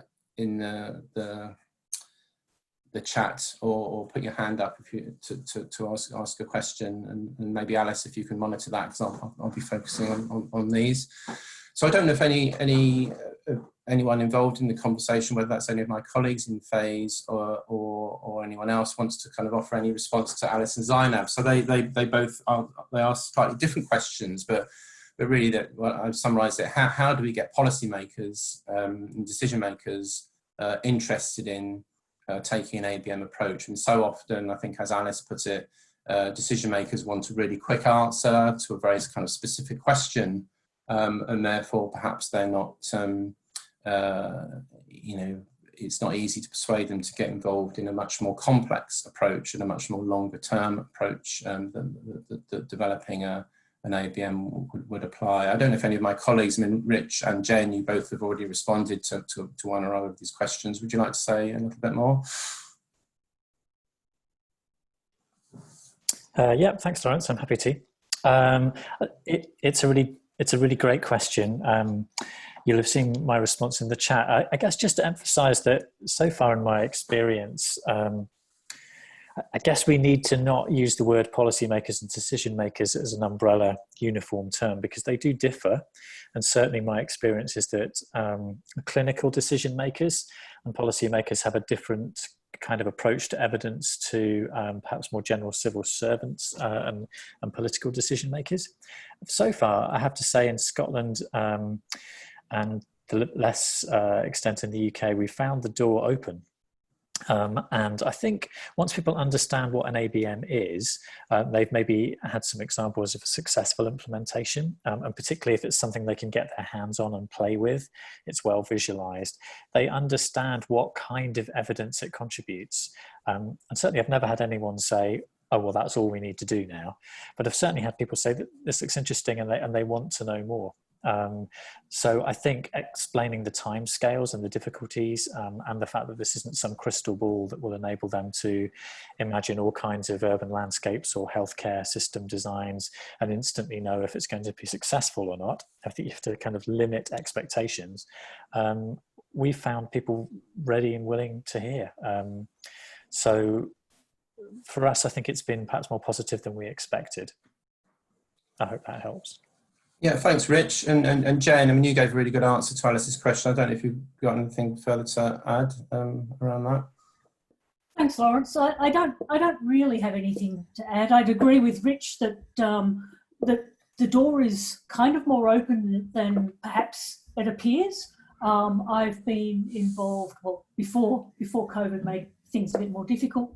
Over the last few years, I've been involved in a couple of different networks. These are not public health oriented, but sort of crossing the boundary, bringing policymakers and modelling people together to try and get some shared understanding. Both of those were not about specific, we're not trying to build a specific model. They were very much about trying to understand each other's perspectives and develop a longer term relationship. One was sort of a defence oriented group, and the other is sort of a business oriented innovation group. But those sorts of things do exist out there. And I think that there's an opportunity to do something similar in public health, where we say these are the people of interest. And this is obviously where phase fits, as well as of driving that sort of ongoing conversation, which will help to do things like, you know, when you do put in a funding application, actually having reviewers who say, I don't understand, well, reducing the chance of reviewers saying, I don't understand this doesn't look like public health, go away. Great, thanks, Jen. And certainly I would also reinforce what Rich and Jen have said, that, I mean, I think there's been a huge amount of work done on how we can increase the extent to which academic research has an impact on policy and practice. And one of the key lessons that emerges from that is where that works well is if you try to develop a longer term relationship with the different kind of organisations who might use our research. And I think, as both Jen and Rich's responses have indicated, I think it's through that discussion that, as well as, you know, perhaps helping them with some of their kind of getting a quick answer to a specific question, you can also share with them perhaps how they might be able to get a better understanding and perhaps something a bit more fruitful in the long run if they do really take approaches that do fully recognise the complexity of what they're trying to deal with. And I think, as Rich said in his presentation, I think actually, you know, a lot of the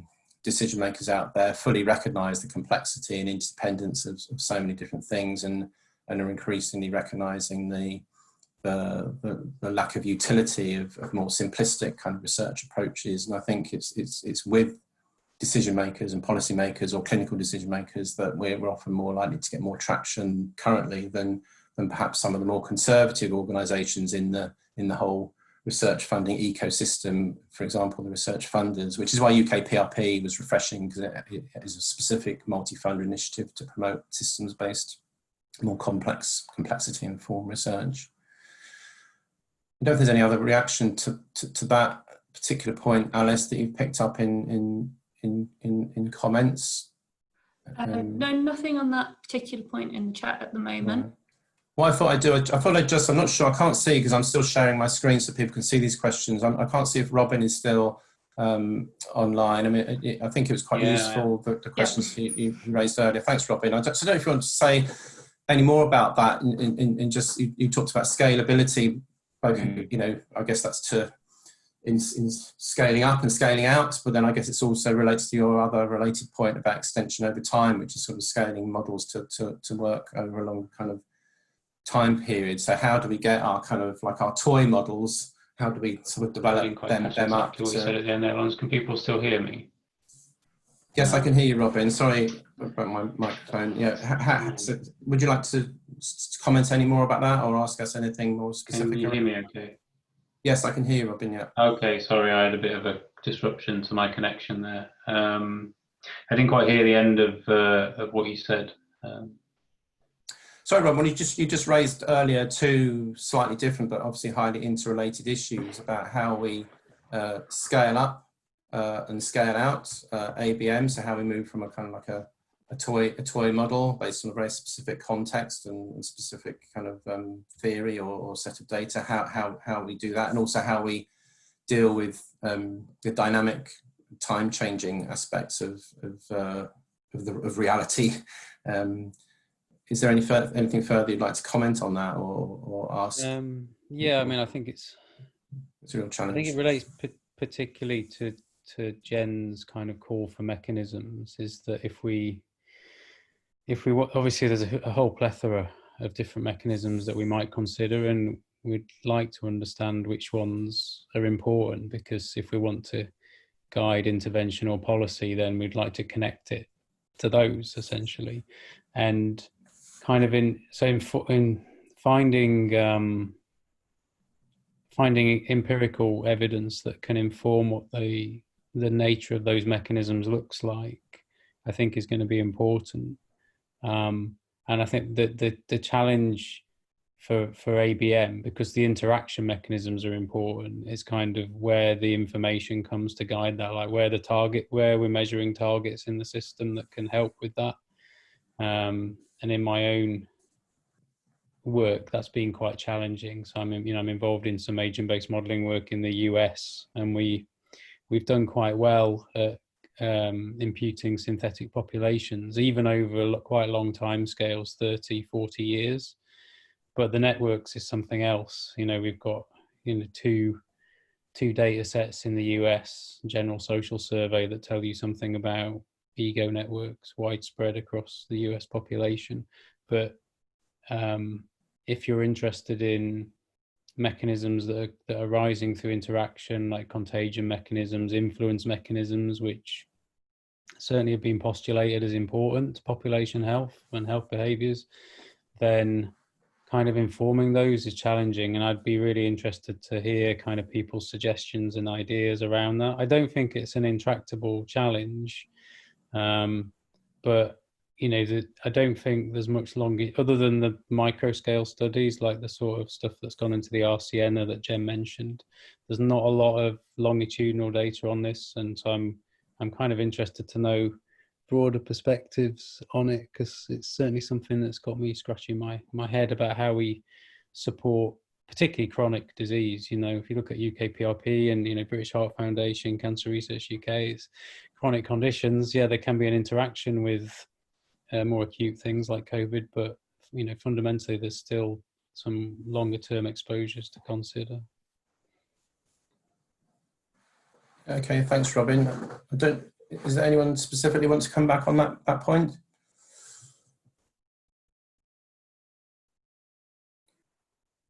Okay, so I think I'll just stop sharing the screen in a second, and we can move on to other questions that have come up through the chat. But I did just, on that final question on my screen, so one thing that people might want to chip up with now in discussion, but more likely by contacting us after the end of the session. I mean, we'd be really pleased to hear from anyone who has a specific population health problem for which an ABM approach might be a useful application that they really want to take forward, and perhaps could be something we could begin to work with you on in developing as a project we could potentially pump prime or seek a wider group to work on. So if any of you do have any particular specific population health ABM ready applications that you think FAIS could help you take forward, then do please get in touch with us. Thank you. So I'll stop sharing now, and then maybe Alice, if you can highlight and we can have a little bit of discussion about any of the key things that have emerged through the chat. Yeah, thanks for that, Lawrence. So looking at the chat, I'm actually first of all just going to go to the last presentation from Yanni Stefani, because I can see there's been a bit of discussion about that. So Christopher raised some points around testing sensitivity for that model and kind of the presentation of the results and things. So I don't know, Christopher, if you want to bring anything up, or Stefano or Yanni, you want to respond to that? I'll just reiterate my two suggestions. One is about testing sensitivity to the network structure, well, yes, obviously if you have more time, you can certainly do that. Otherwise, when you don't have time, what do you do when you need a social network in a hurry? So you made a few decisions there, and hopefully now that you have more time, you'll go back and try a few other things. In particular, what caught my eye was you using the Barabaji Albert algorithm to generate a friendship network, though friendship network, as you say, was only part of the social contacts. I would suggest, yeah, trying comparing it with a highly spatial network, which could be very clustered. Maybe go back and look at Lynn Hamill and Nigel Gilbert's 2009 JAS paper for suggestions on why you might want to do that. And also the very last few slides in my presentation yesterday, if you caught that, I got a model which just compares different network architectures, and it promises, yeah, quite interesting results there. But my second point was you were evaluating your contact tracing app with some charts looking at the percentage of the population who get infected. And given that we're talking about COVID-19, which we know affects different age groups very differently, I would suggest maybe have a look at evaluating contact tracing in terms of deaths, maybe, or percentage infected amongst key segments of the population, such as older people. And yes, so yeah, I don't know if you have any thoughts on that second suggestion on yes, how do we evaluate the app? Yeah, which metrics do we choose there? Yeah, well, these are very good points. We actually we could easily do extract plots about different age groups and infection rates among different age groups. Regarding the death rates, we also thought about that, but we figured that the number of deaths are not only a function of the number of people who are infected in the end, especially if we want to have a proper self-respecting agent-based approach. They're also a product of whether the health system is overrun.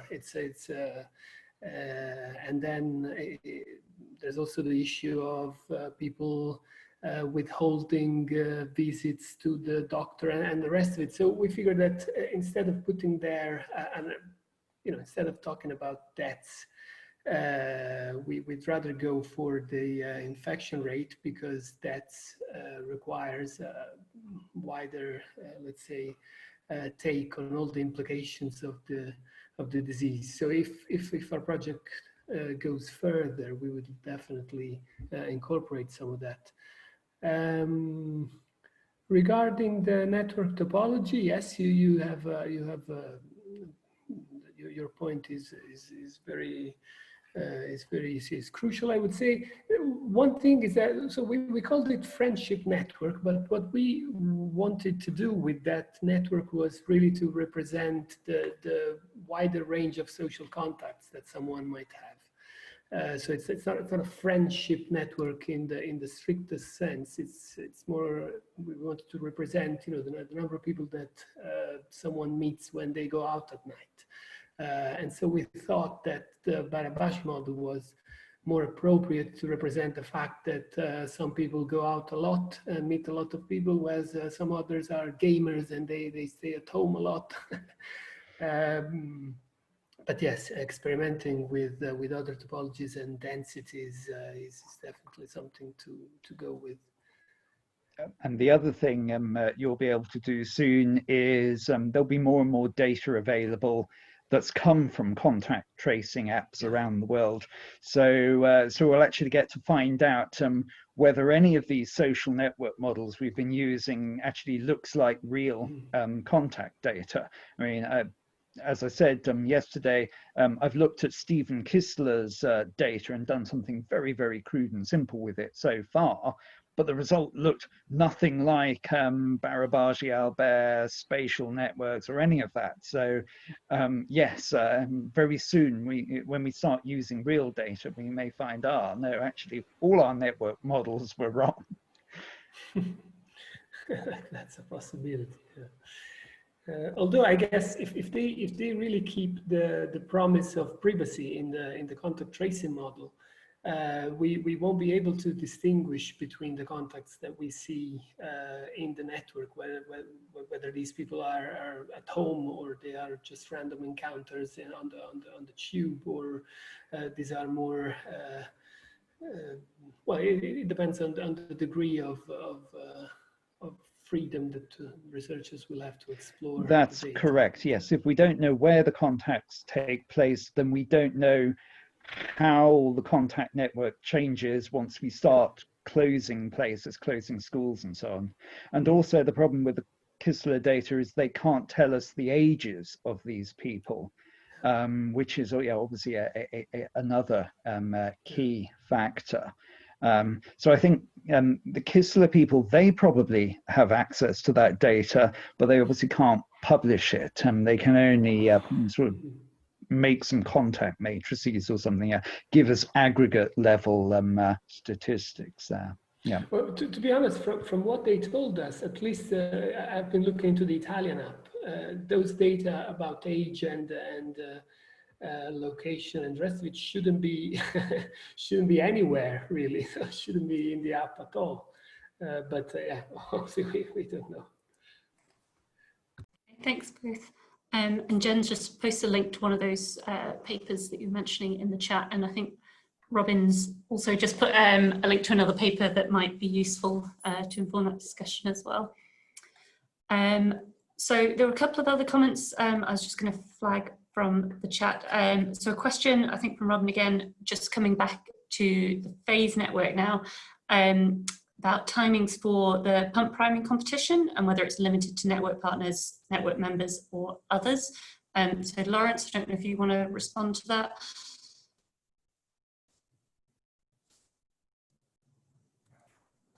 Yes, I've just sent something. I was just literally typing something on chat, so I've just sent that round. I mean, network member doesn't involve any payment or scrutiny. It's just do sign up. So and then you'll get our notifications and what have you. So that's the only real kind of membership we have. It's just that you're informed of what we're doing. And then when we did in our initial plans think that the pump priming would be something that would come towards the end of our 4-year period of funding. So in a sense, we would build up a community practice and build up some teams, and then that would be the point at which we would offer funds to those teams to take some of the ideas forward. Partly because of experience, and particularly experience in the kind of the post-COVID world, some of the event-based activity we're going to kind of reduce, and so maybe actually we think a real way of getting some traction going in developing the kind of teams we want to develop around particular issues and make some progress in developing plans and perhaps initial models will be to offer the pump priming earlier. So we're just considering that, and we'll obviously have to check that through with our funders, etc. But it's very likely, given our thinking at the moment, that over the next year there will be some kind of announcement of funds available to support teams to get together.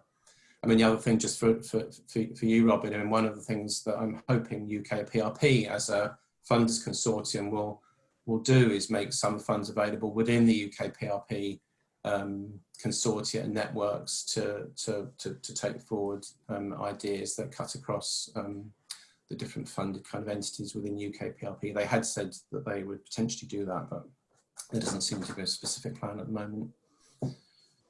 Thanks, Lawrence.